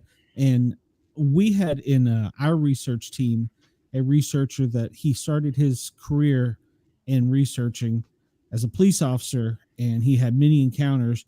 Well, he decided when he retired he was going to prove they existed. So he knew a lot about the woods and being out there, and he had one in his gun sights. He had it in his sights, and it turned and it looked at him and it was nursing a baby in a creek, and he got that love feeling. And from that point on, he said, I can't do that. I know they exist. I can't do that. And when he was in camp with us, we would have some of the greatest experiences and taught us so much. And like you were saying, me and Jessica, all of our group would go out and have all these weird things happen, and we'd come back in, we'd talk and be like, all right, we're going to bed. You would think we'd be like way up here, but we're like, yeah, okay, we're going to bed. So yeah, it's a weird feeling, but because looking back, we're like, we probably should have went to sleep right then. But maybe you were being put to sleep. Yeah, exactly. Yeah. I think we were. Yeah. We think we were. So we have found over here from just what our team has played around and tried different things that there is some type of ET connection. What do you think about that? Yeah. There is, in that they are aware and can communicate with other ET beings as well. In the same mind speak way that they communicate with us, they can do that with other beings. I have heard of them working alongside of some of the more benevolent ET beings. I've heard of them being part of that galactic federation that's spoken about. I have heard of that. I don't know. I haven't experienced or seen anything myself that's obviously that connection, but I've heard of people seeing them in craft, in ET craft. So I do understand from reading the work of Sunbow Truebrother, who wrote the Sasquatch Message to Humanity, that they definitely, their ambassadors communicate with ambassadors from other ET nations, other planets, other solar systems, wherever they're from. That they absolutely are connected in that way. There are good forces trying to help this planet, and the Sasquatch, the Yowie people, are one of those, and they work together, I believe, with the benevolent ET beings who are trying to help us out as well. I agree with that.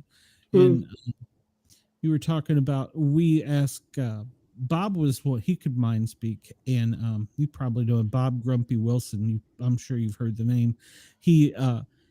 We asked him one time, do they believe in a higher power, a God or a supreme being or what? He said, oh yes, they do. And so that's always baffled me.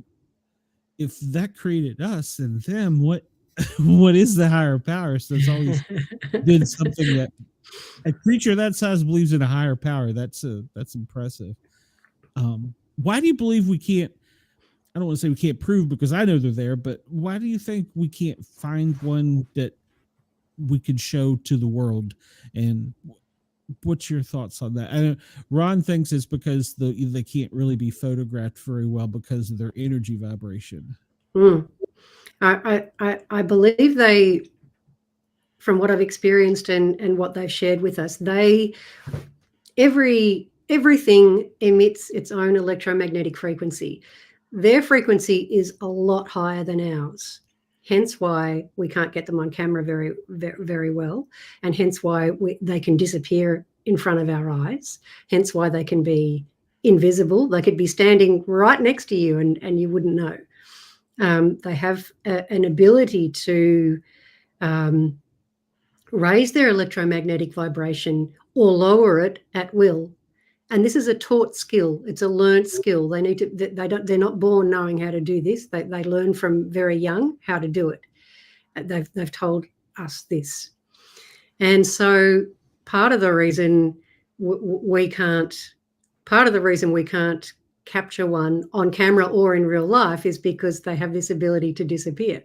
And so our skills are no match for those skills.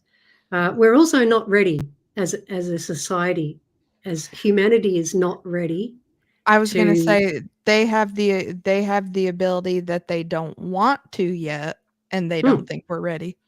Yeah, that they don't want to yet. They are reaching out to people around the world right now, and they have been for the last few years. They're reaching out to people who are open-minded and open-hearted.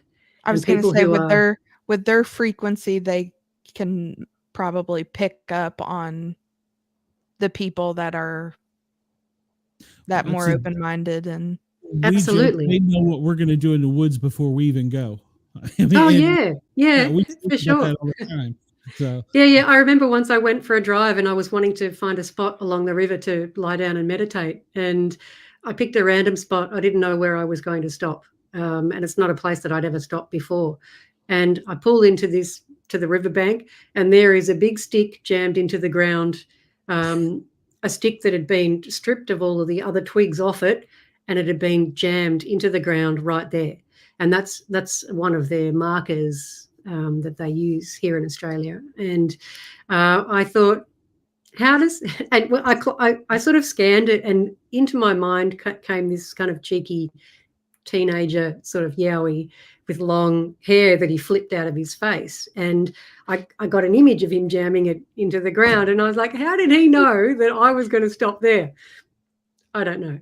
But he knew, because he left it there place for me. Yeah. So they know what we're going to do. They know what's in our hearts. You can't lie to them. You can't have bad intentions, and it's all about your intentions. And if you're out researching and hunting them, and your intention is all about your own ego and all about proving to the world, being the one to prove to the world that these beings exist and getting that money shot photo, and they're not going to work with you. You don't have a chance. You don't have a chance. No, you don't have a chance. Either that or you're going to pee yourself. So. Yes. Yes. When they're angry, they can be very intimidating, very, I can't even think of the right word for it. You just don't want to be anywhere around. You can feel it. So I've certainly taken reports where people have quietly said to me on the side, I peed my pants in terror. I don't want to say that publicly, but I peed my pants. Yeah, of course. Like they're terrifying if they want to be.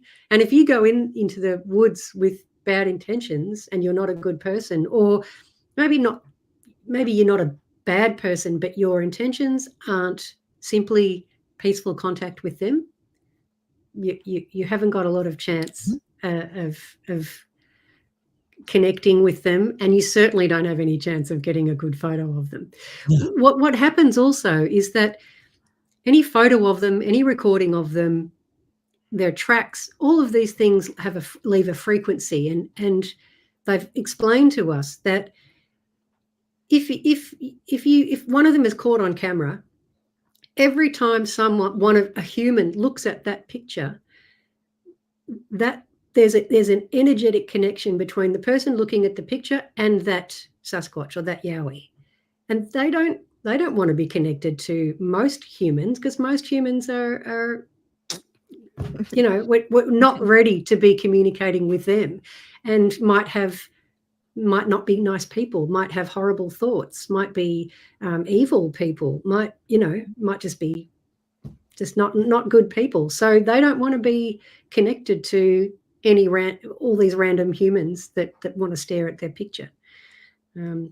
I know here in Australia that they have rules, they have laws that they're not allowed to show themselves to humans unless it's agreed by the senior members of their clan, and it's for a specific reason, whether it's a spiritual awakening or whether it's a to reach out and connect with someone. But their young ones are not allowed to show themselves to us without permission. It's to protect them, really. I mean, I feel for the female in that Patterson Gimlin footage. Like she would have, it would have been really, really hard over the years with the millions of people that have watched that footage, and that connection with her. It would have been almost torture-like. And I'm guessing she showed herself for a reason. Like she took one for the team, and that was to help awaken people to the existence of these beings. But it would have been a really, really difficult road for her, I suspect. I'm sure you're correct. I've heard similar things, and I agree. But yeah, there is a connection, and you can't. I don't want to say I have had that connection, but you can connect with them. I don't know how, but a lot of people I do know have done it and get, I'll call it intel, good information back. You know, it's like positive feedback. That's the best way of saying it. You know, like one of the questions we asked was, like I said, about the supreme being, and we've asked about, you know, have you been to other planets? And they're like, well, we're kind of everywhere. You just don't know it. And there's some of them that are tricksters too. Like any human, you have tricksters, or you have, you know, sometimes some that like to play jokes. Some goofballs. Well, we had one come to our camp one night, and this will show how long we've been researching. Our antennas on our cars in my Jeep were all unscrewed and sat right by the driver's side door. We were all in camp asleep. That's great. And we're like, okay, who did this? And then one took one of my camp mates. He got soaking wet, so he left his drawers and everything hanging out on the back of his truck. Took his drawers. And he thought that was why did you check out of all the things, you know? And so yeah, there will be some that are tricksters, and it makes us laugh as well. So they also like we were out camping last year. It was my husband and I and a group of our friends, my friends they're all psychic and they all mind speak. And we got put to sleep. Most nights we got put to sleep early. I mean, people had traveled from a long way away. We were so excited to be hanging out with each other, and we just kept falling asleep every night at about 8:30. And we wanted to stay awake, but none of us could. And we worked out after the first couple of nights. One of my friends, the one I've mentioned before, Mark, he said to me, Sarah, I heard your dogs running around, particularly the big one, Bob, running around like a madman last night. Like he was playing. He was playing with something. And he said in the morning, both dogs, if you ran your hand over them, had spots on their back where there was like another frequency. You could feel it in your hand, particularly like the people I was with, really, really gifted psychics. They could really feel it. I could feel it, but it's a little bit more subtle for me because I'm not quite as gifted as them. And we had all four of us saw, in fact, no, there were three of us at that stage. So all three of us saw in our third eye at the same time a huge 12-foot tall Yowie. And he spoke to all of us. He was playing with the dog. He said to us, thank you so much. My child, my son, doesn't get the chance to play with dogs very much, and I'm really, really grateful to you because he ran around with your dog last night and he was having a ball, and we're really, really grateful. Thank you. Thanks for letting him play with your dog. And so they put us to sleep every night so Junior could play with my dog. Play with the dog. Yeah. I love that. Yeah. But since then, every time we go camping now, my dog is out playing with them. They're friends now, which I think is awesome. Wow. Yeah, that is cool. Yeah. I mean, I can't imagine. Well, it's when we go into the woods, we're kind of like their cable TV because they don't, you know, they're watching like us as we're watching them. So say in like a different kind of form, it's like taking your kid on vacation to see something they haven't seen before. Yeah, Yeah, taking them to the zoo. Yeah. It's a bit like that. Yeah. Go and watch those strange humans do all their strange things. Here we're just Yeah. Why do they keep give them a knocking minute. on trees? What are they That's doing right. knocking on trees? That's right. That's right. Just all right. You see, buddy. You see what they're. Yeah, they think that's what that. No, that doesn't do anything. But just give them a little bit. Yeah. Yeah, they're like, what are they doing? And why is this guy howling? So, yeah. That's right. That's right. They must think we are ridiculous when we do things like that. They have. I would say they find it. I would say they find it very amusing. They would. Yeah. Oh, They yeah, would. we've heard them laughing at us, like, and it's like laughter coming from the forest, and we're like, we know there's nobody up there. Why are they laughing? You're right. You're right. That's funny. Yeah. Well, I got sick for a while and couldn't go out and do all the hiking, so I was the radio guy for the longest time, and I was alone in camp. I had some of the best experiences being alone in camp while they're out there looking for the woo and the bad stuff or crazy stuff, whatever you want to call it. And it's happening right here. And so when they come back, I'm like, so do you think it happened out there? Like, hey guys, we got one that's sitting back here by himself. Yeah. And if you would, like, if you ignore them, like if you have your backs to them when they're throwing pebbles at you and you ignore them, it's almost like it aggravates them. It's like, okay, Come on. you got this attention. I'm giving you stuff here. Come on, don't ignore me. I've never been hit by one, but it's like you'll hear the pebble, then you hear a rock, and eventually you're wham, and you're like, okay, now I got to turn around. Yeah. That's right. I'm trying to work here, buddy. Come on. That's right. That's right. I get left gifts sometimes here at the farm, and my friend Mark was telling me, Sarah, they're telling me they're leaving you like stick structures and things, but you're not seeing them. And I was like, you've got to make them really obvious. Like where I live, the ground is covered in sticks. It's dusty. It's brown. Can they just leave a little note or something? Yeah, to if you're going to Sarah? leave exactly, if you're going to leave a couple of sticks, I'm not going to see them unless it's really obvious and it's right Don was outside the here. door. Yeah. Well, State and Glenn, you were ignoring them. That's why they drugged the cop. That's right. Yeah. Oh yeah. I had my tent cot one night literally pulled like 3 feet, and a tent cot Yeah, is just right. what it sounds like. It's like They're cot like, with- ignore us now. and I thought it was the wind. So, Wow. yeah, weird. I've had weird things happen, but I enjoy it. I did ask one of my friends who's a scientist, and I won't say scientist, but he's into the he teaches kids and biology and stuff. And he said, what you have to understand is science will never be happy with just one body. They get a male, they're going to want a female. If they get a female, they're going to want a child. Because if they get a child, they want an infant. He goes, they're never going to be happy.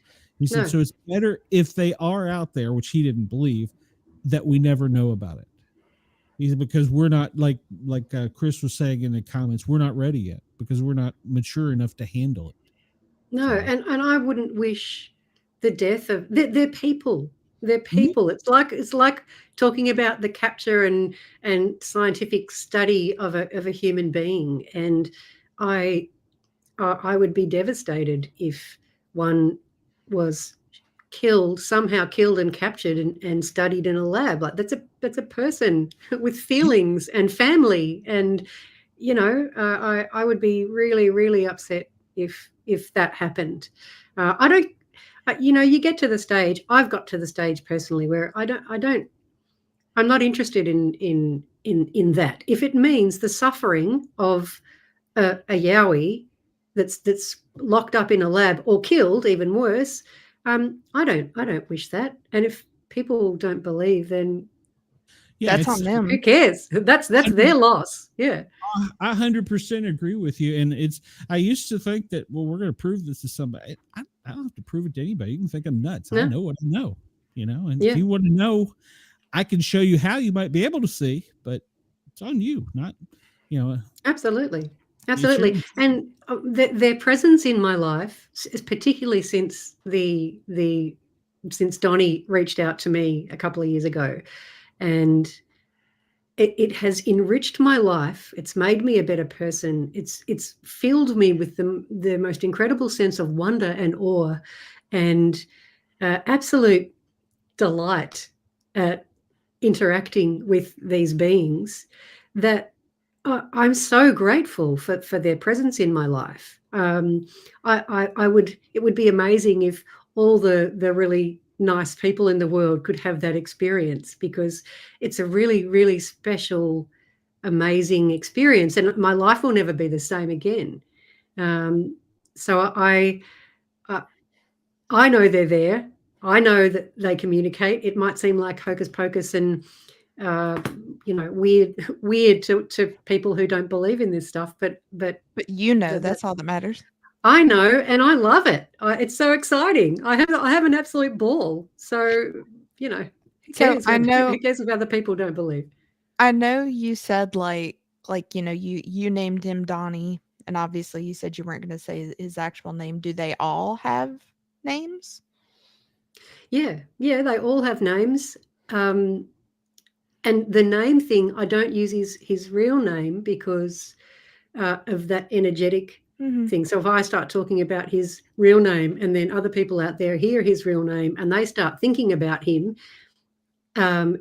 he might end up with all of these people connected to him energetically, and he didn't want that. He specifically asked me not to share his name publicly.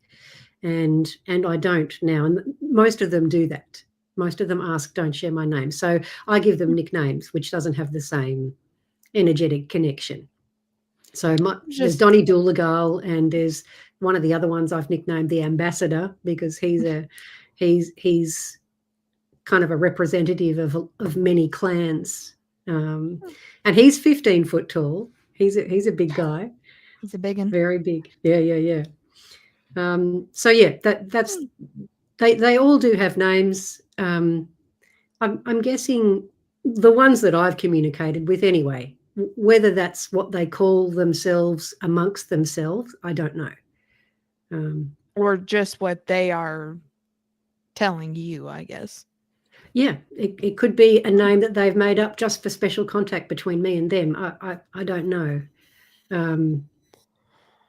But because they communicate telepathically, they don't really have as much need for names anyway, because they know, they can identify who they're talking about. Yeah, they don't have to go, hey, Sarah, can I ask you a question? No, that's right. Yeah. That's right. And people, every being has their own energetic astral signature, if you will. So you just know.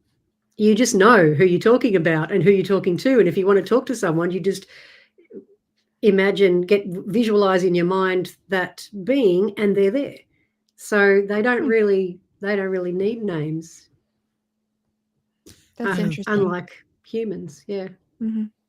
Have any of them started to teach you of like their heritage, their old ways, like their history? Not so much history.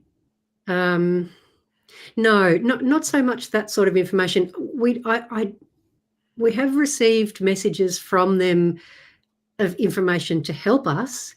We've certainly received, like, the idea that they leave an energetic residue on like an energetic residue.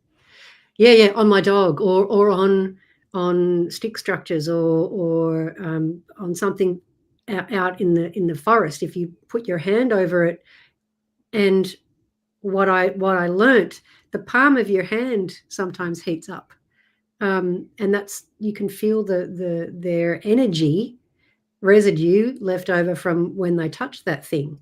That was something they taught us that I didn't know, we didn't know about, and they taught us about that. It's actually, we all leave energy, so we do as well. Like, we walk through the bush and they can tell immediately. They can feel where we've been. It's interesting. I heard Yeah. that. Yeah. And the fact that their children aren't born knowing how to raise and lower their electromagnetic vibration so that they can disappear. We didn't know that. But That they've makes shared that me with us. that makes me wonder what they do in the in-between time, what they do with them before they've been able to teach them that, or if Glenn, when you were talking about your friend saw like the mother holding one, if they just keep them like that until they get old enough to learn. Yeah, 'Cause they're it makes very protective of the young. Well, Yeah. because I'm just thinking, if it did you say it was like up until they're what, about 3 or 4 before they I don't know. learn They haven't. No, I think it's even younger than that. But because I've interacted with little ones that are quite young, and they can mind speak already at like really little. I don't know a particular age and when they're taught that. They develop a lot faster than us. Mhm. So a 3-month-old Yowie is much more advanced than a 3-month-old human. Oh, so they could be really, really young. Yeah. But I And do know. just look older per se. But I do know that, and this is from stories that I've heard in the States as well as here, if their child doesn't have that skill yet, they're actually in danger. They can be shot, they can be killed, they can be trapped, they can be affected by fire, they can be, so they're quite vulnerable until they learn how to do that. One of the other things they taught us was that not all of them can do that. Some of them prefer to be in the more physical form most of the time. Some of them don't actually know how to raise their vibration, their frequency to a point where they can disappear. It's different. Every clan is different, and they all have different abilities and skills depending on their clan and whether their clan is a group that embraces those skills and is very skilled at it, and some of them aren't. Some of them are not as advanced as others. That's very interesting, the correlations between that and us as humans and different cultures and everything. Absolutely. It's the same. Their cultural practices are different from clan to clan, just like ours. And what they enjoy doing and what their abilities are different depending on where you are and which family group you're talking to. Are they cognizant, aware of other families? Like, for instance, like over in North America or anywhere else in the world? Yeah, they are. They certainly are. I've spoken to Sunbo True Brother who channeled that message, the message, Sasquatch message to humanity, and I asked him about Yowies, and he said, "Oh yeah, their elders connect with the elders over here, so they definitely do." I'd like to explore that a bit more, though. I'm actually doing a conference with Sunbo this weekend, an online conference, so I might ask him a little bit more about that. Awesome. Yeah, it would be interesting because, and well, even just like our dialect, our accents, our mannerisms, some of our words, I'm sure, are, like, for instance, some people call it a soda, other people call it a pop. Down south, it's a Coke. So it's the dialect, I'm sure, with the different parts of the world or regions even. So, because I think here in the States, I know there's the skunk ape, which is typically more down towards the swampy areas of Florida's. Mm-hmm. And then what we have here are not as big. They're still big in the South, but out West, they are monsters compared to what we have here. They're very big. And so I know that there's at least those 3 types. I'm sure there's more that we just don't Well, and that was going to be my question to her. We have this thing over here called Dog Man that everybody says is evil and mean and that you don't want to have an interaction with. Have you ever had anything like that over or down there? Yeah, we do. And they're not all bad. Some of them are guardians. Some of them I've had one on my, Mark told me the other day. I noticed whenever my dog, at first, I knew that there were Yowies here every now and then because my dog would act funny. Now that he's friends with them, I can tell when they're here. But he doesn't growl, and he's not bothered by them. But I can tell he makes little huffy noises, and he wants to go out at night more. Like, and then let me go out. My friends are yeah, here. he wants to go and play. Yeah. So the other night, about 2 weeks ago, I noticed him doing his little low growls, but like a ruh, ruh, letting me know that there's something there that he wasn't sure about. And I thought, no, that's strange because he doesn't usually do that with the Yowies anymore. And I texted my friends, and they said, weirdly enough, because I'm not particularly psychic, I have moments, but I kept getting the words dog man in my head, and I thought, I wondered that. And then I didn't mention that to my friends, but Mark said to me, "Oh, I'm getting the feeling you've got a dog man there, Sarah." And I went, "Oh, well, that's what I was thinking too. So maybe there is one there." So Mark has one of his spirit team, one of his guardians is a dog man, a lichen actually, Lycan. They don't like the term dog man because they're not canine related. Mm-hmm. They look like a dog, but they're not actually canine related, so they don't like that term. Anyway, I realized I started kind of connecting in with him, and I could see his face in my mind. And we asked him why he was here, and he said protection. He was protecting me. Because I'm here on the farm by myself. My husband's away working, and for some reason he felt that I needed protection, and he's turned up, and he's been here for a couple of weeks now, and I get flashes of him in my mind, and my dog knows he's here, knows that he's around. So yeah, we do have them. People have seen them. There are nowhere near as many reports as there are in the States, but they're here. I think they're often more on the astral plane than showing themselves in the 3D world, I think. Now I'm curious because in media and movies and things, the term lichen is more associated with a wolf. Mm-hmm. Does it look more like that? I know it said it's not canine, but I think from a friend of mine actually got a photo. He was being stalked in the bush. This is a couple of years ago, and something came rushing. He was on a kayak, and he'd gotten out of his kayak briefly, and he felt like something had been stalking him as he was kayaking along the river. Suddenly something came rushing, something big and heavy came rushing through the bush towards him, and he was frightened, jumped back in his kayak, paddling away, but over his shoulder with his GoPro, snapped a few pics. And he got 3 photos of a black being with a muzzle and 2 pointy ears on the top of the head.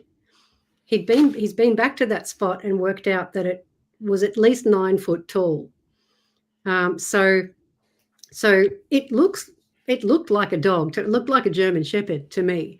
But I think the origins of that being and how they were created. Now I've learned this. Where did I learn this the other day? Is it I can't remember if they told us. Is it on 4 legs or is it on 2? No, bipedal. Now, and I'm trying to remember where I've heard this, if it was something that was shared with us or I read it somewhere, I can't remember. But that the origin of the being is an ape-like being, like a baboon type being that has a long snout. and they were created using DNA from that. Don't quote me on that. That's something that's a bit of vague information that was popping up in my head. But they've certainly told us they don't like being called dogman. So, but yeah, lichen comes from the Latin for wolf, I believe. So because I'm thinking particularly in movies when the term lichen is used, it's more along the lines of a werewolf. Yeah. And I had just sent Glenn a picture from what you were describing. Was giving very much like a 2004 Van Helsing movie with Hugh Jackman with it's got that real pointy ears with the muzzle, and where you said it was very German Shepherd like. That's what was coming to mind. Yeah, and that's what's been popping into my mind in the last couple of weeks while this guy's been here is that that pointy ears, black nose, pointy ears on the top of the head, kind of serious energy.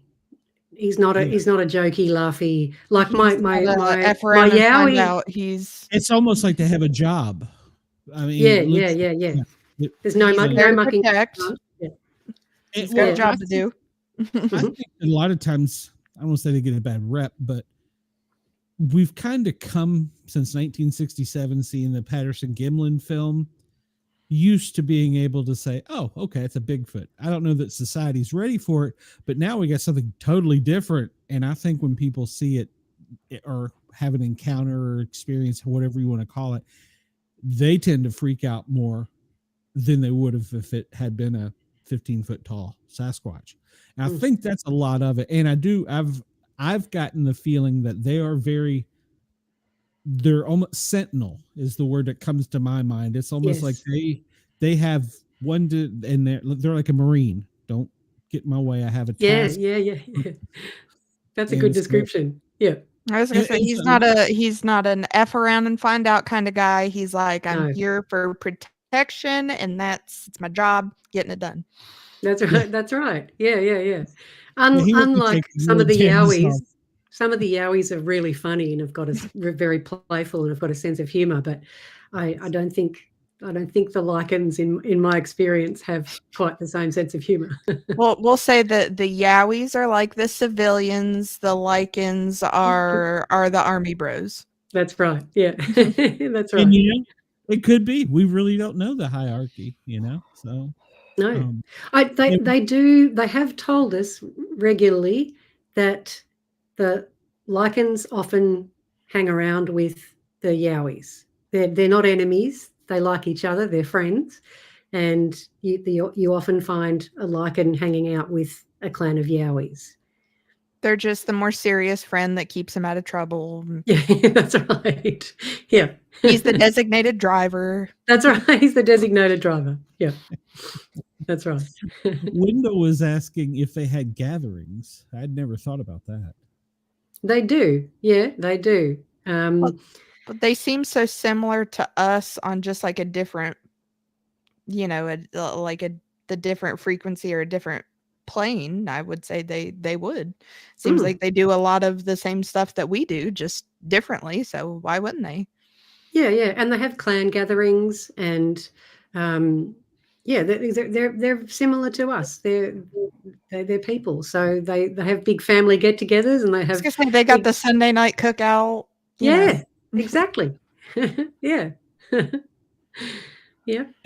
I think that they would be more social because, I mean, it would be a solitary life if if what I'm saying, if that's all you had was just you in the woods, it would be. I mean, some people might enjoy that, but if that was everything. So I think there has to be some type of social interaction, and I think the younger, like the teenagers, we'll call them, they're the ones that get frisky and want to do the silly things.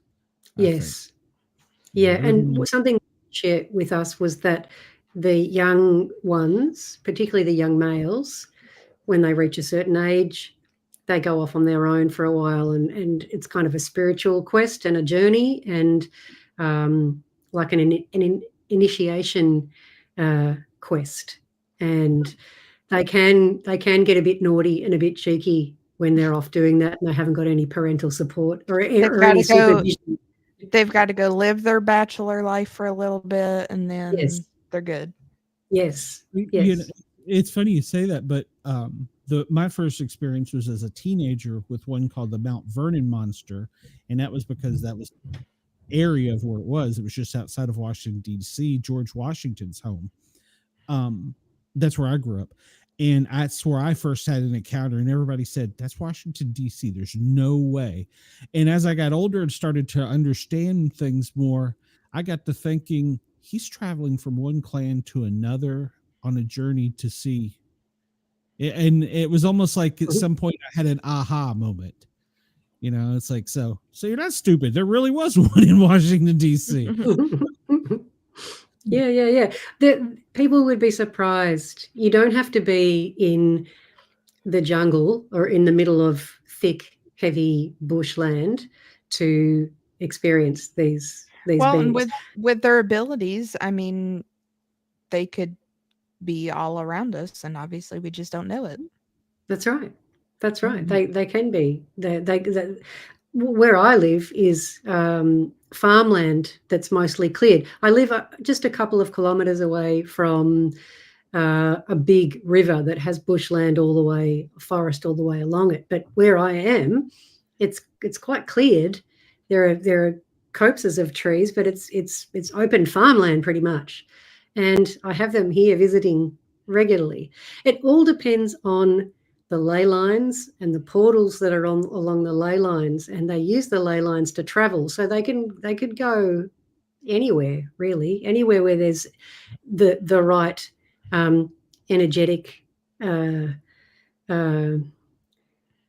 portal, or where one of the things they shared with us was that if there's a particular area that's really low vibe, like just say there's big cities are often really low vibe. There's a lot of people, and there's a lot of people, unhappy people.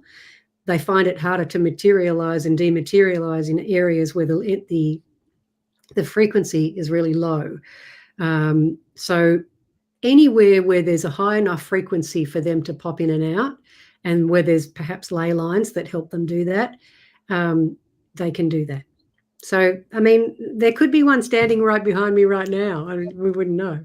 And I think they also get a connection once you interact with them.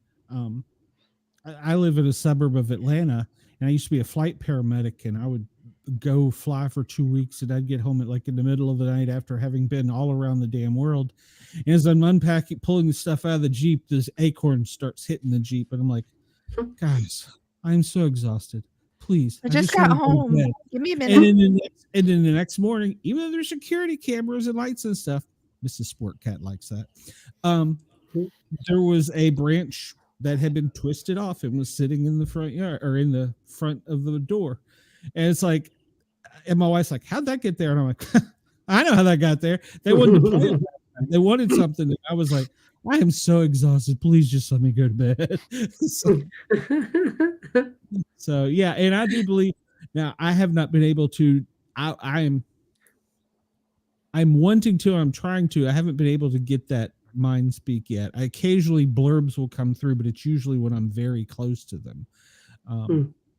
But yeah, I'm working on that, and I know it's a talent. And it takes practice. If you're not naturally gifted like that, and I'm not, it's taken me a couple of years and I've got good teachers. I have a small group of friends who are all very gifted in that area, and so they've been teaching me over the last couple of years. But it hasn't been easy, and to get to the point where I can distinguish between what's my imagination and what's not, and what's mind speak. That took a lot of, you have to kind of suspend I made a decision that I was just going to dive in and not be skeptical about it. That's because that's the only way that you can do it, is if you 100% truly believe that you can do it. But you put your heart into it. If you're skeptical at all about it, it's not going to work. You've got to believe in it. That was like when we took the trip to Point Pleasant, and we were out in the middle of nowhere, and there was this really odd museum out there, and the whole vibe of the beginning part of town was relatively good. We like crossed a point in town where everything just started getting real dark and gray, and we got out here to this place, and my attention was directly towards like this back barn area of the area that we were going to, and I was like looking out around the barn, and there were like crows circling around, and it just started getting darker and darker, and you could just like over my whole body, it was just like, you need to get out of here, you need to leave. Mm-hmm. And I was just like,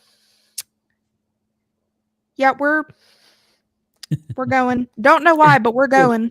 Something is like, mm-mm. Well, and we've been out on expeditions, and people I know will be like, I got to the beginning of the forest and I just felt I had to turn around and go back. Mm-hmm. Mm-hmm. Yet we were there and had no problems. So I've had friends experience that, be like, yeah, nope, not going, and literally have driven 2 hours from another state to meet up with us, and we haven't seen them in months, and we want to hang out, and they get right to the edge of the forest and they're like, no, something tells me I got to go home. And that was like when we went out, I'm from West Virginia. I'm big into the Mothman. We went out the crazy long road to find where the TNT areas, where everything is, it's the hub of everything. And I do scare very easily, but I was gung ho right in there. I want to see everything. And we were literally there.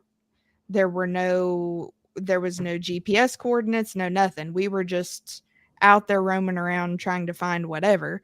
And that was perfectly fine, even though I'm like, if we get lost out here, nobody's going to know where the hell we are. But I can say I did it. That's fine. But that other place we went, and when we were out in that area, it was, I mean, it had been rainy, but it was, there wasn't any kind of bad juju, bad vibes, no nothing. It was, we were purely out there for, the experience of seeing where, this is something that I've loved since I was a kid, and I'm like right there in the middle of it. And then when we went to that other place, it was just like over the whole, like when we went there were 2 people in the main building. We weren't even there 5 minutes, and I was like, I had looked back and there was nobody. I was like, was I just seeing people were here?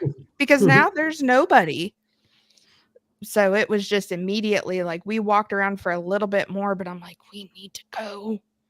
Something is telling me we don't need to be here. Yeah. And then a woman just is a ways behind us, shows up out of nowhere and is fought. And I'm like, get to the truck. Get to the truck now. That woman was not here before. We need. They're telling me to get the F out of here. Yeah. Book it. Yeah. Got to listen to that voice. Absolutely. Oh, yeah. One of my buddies said, if they tell you to de-ass the area, de-ass the area. So, and he said, there's a reason. He said, yeah, and it might not be. It might not be any danger from them, but there might be some other kind of entity there that you're in danger from, and they're trying to protect you as well. Yeah, because I mean, I feel like it can be that way, like the intention we were talking about before with a variety of different entities or cryptids, and especially my belief with the Mothman was like, there was a lot of things that are about to happen. And a big thing for me also, after seeing what I don't know what was going on in that backfield, but I was like, peeked my head around in the barn, and those animals, there were a couple animals in there, and they were like That's never a good against the sign. side of the barn, and I was like, No, something. I don't know. I don't know what's here. I don't want to know. I mean, I am nosy as anybody else, but I'm not going to stay around to find out. Good move. Smart woman. Sarah, if anybody wanted to get in touch with you, what's the best way to get in touch with you? They can send me an email to yowiecentral@gmail.com, or they can send me direct messages, private messages via Facebook Messenger, Instagram, X/Twitter. All of those methods work to get in touch with me, and they can find my show on all the major podcast platforms as well. Yes. And I was going to ask you, have you written a book yet? You need to. No, I have actually been thinking about that for quite some time, and I was actually even thinking about that just the other day. So yeah, not yet, but I might. I should. I agree. Awesome. I appreciate you taking time out of your day, and I apologize that it was kind of chaotic. I have no idea what happened. I'm usually very organized, so I have no idea what happened. I apologize. I hope that you will come back with us again, because you have provided us with some knowledge that we haven't had before. Greg Ogles is in the chat. I don't know if he's being silly or not, but he asked, is it true that yowies lay eggs? I've never heard that before. I haven't heard that before. I know that there are a few people out there who believe that yowies are marsupials. So, but that have a pouch perhaps, and I don't believe that myself, but I haven't heard of yowies laying eggs though. Okay. He said he was being silly. Okay. Good. Well, at least we've cleared that up. I thought he was, because Greg's on my team and he's pretty serious, and I was like, I've never heard that before. But you get serious, Greg? Yeah. I never get serious, Greg. I would like, oh yeah, we've had serious Greg in the campsite. We've had Greg in the campsite where we're all going, ooh, something's not good. Please come back with us. I would love to. Just say the word and I'll be here. Okay. And then one day I want to make the trip and come down there, and I want to see that. As a flight paramedic, I got to see the Middle East and some of Europe, but I never got down there. So. Oh, well, hit me up if you do make it over here. Let me know, and I'll give you a little tour. Sounds great. All right, Sarah, thank you so much for your time. I really appreciate it. And once again, I do apologize. I'm much more organized than what it appears tonight. I promise. Don't worry. Technical difficulties happen. Like glitches happen. Energy. There's surges. Sometimes there's things trying to interfere with what you're broadcasting. So. Don't stress. No, there's no drama at all. Okay. Thank you, Sarah. Thank you, Sarah. My pleasure. Lovely to talk to you both. Yes, ma'am. Have a good day over there. It's nighttime over here, so have a good day. Have a good night over there. All right. Thank you. Bye-bye. See ya. Bye. That was great. Yeah, it was. We pulled the show off. I'm still not sure how. I'm still not. I see a light on the bottom of the screen I've never seen before down here. I have no idea what that means. We'll just say it was Donnie. Well, I mean, it's weird. I'm literally looking at my YouTube page. The shows page, Sportcat shows, and there are 4 shows scheduled. Well, you said you had to click and make the show 4 times, so.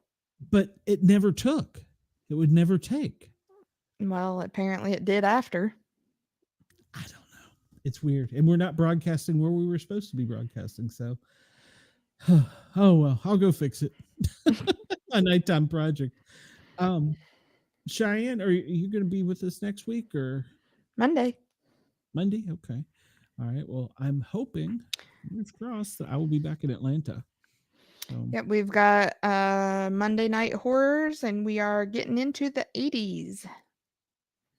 getting up there where I might know some of this stuff. So cool. I would say so. All right. Good deal. Well, of course, I have the 1 to 3 o'clock show. And if you aren't interested in doing news, you can always go over to thethinlinerockstation.com. And I have a radio show over there as well. So, And they have an app now. You can listen on there. That's right. They do. From noon till 1400, noon to 2 o'clock tomorrow, I will be on the radio and I will be on the YouTube. Maybe. Maybe. I don't know. On the tubes of you. You going to be anywhere else besides for Monday night? You got any other shows or anything? Nope, not so far. Okay. Well, keep us updated. So, and everybody be thinking of Amanda. She is out sick tonight, taking time to be with her family. So think of her. And well, Greg, I was going to be there, but I have not left Knoxville yet. Cheyenne, are you still going there? So we are going to be in the area. Okay. All I right, don't well, know if we'll make it down to that or not, but we'll see. We don't really have any plans for Saturday, so okay. we'll see. Well, hit Greg up. He's going to be there. So I think he's speaking actually. So yeah, we wanted to be there, but it wasn't the right time, and that's okay. So, and there's a, thank you, Scott. I appreciate that. Thank you very much for your patience. I know where you're from. You're listening from Australia. Like, share, and subscribe, Scotty. Yes, please like, share, and subscribe. And I will figure out these technical difficulties soon. I don't know what happened. But yeah, I'll be back live tomorrow on Radio X in Australia from 1 to 3 doing the news show. And then I guess that's it until Monday for me. I don't have anything else planned. So hopefully going back to Atlanta. Hopefully. Fingers crossed. So I don't know. Every weekend I say that. So yeah. Anybody that knows the story, well, yeah, it's all right. But yeah, so that's family.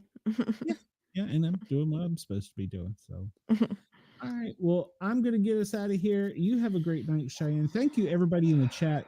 It was great. We appreciate all the input, and I didn't get to all the questions. And some of them were. It was a good night for conversation. It was, but also, and I don't know if you saw this, but several of the chats were showing up more than one time, so I didn't know which one. I didn't see that part. Yeah, it was weird.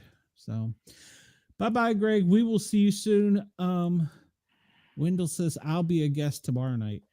I don't have a show tomorrow night. So. Yeah, sure, Wendell. You can be a guest on tomorrow night's show. That'll work. Wendell, we should have Wendell on. Wendell has helped us out a lot.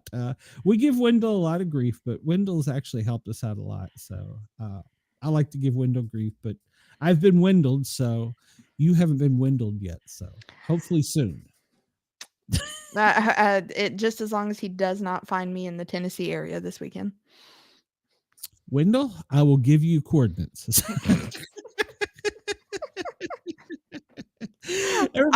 I will find you and I will kill you. It won't be hard to find me. So. Everybody have a great night. Thank you for tuning in, and I appreciate everything. We love and appreciate each and every one of you. It's some nights like this I've sweat a gallon. So thanks, everybody. Have a great night. I almost feel guilty about being so bad. It was not that bad. You're giving yourself a lot of grief. It was not that bad. I know, but I'm stressed. But Ross and Scott got me going somewhere again. I don't know, on YouTube. So, all right. Everybody have a great night. My spirit animal is tearing stuff up here. And get off the air.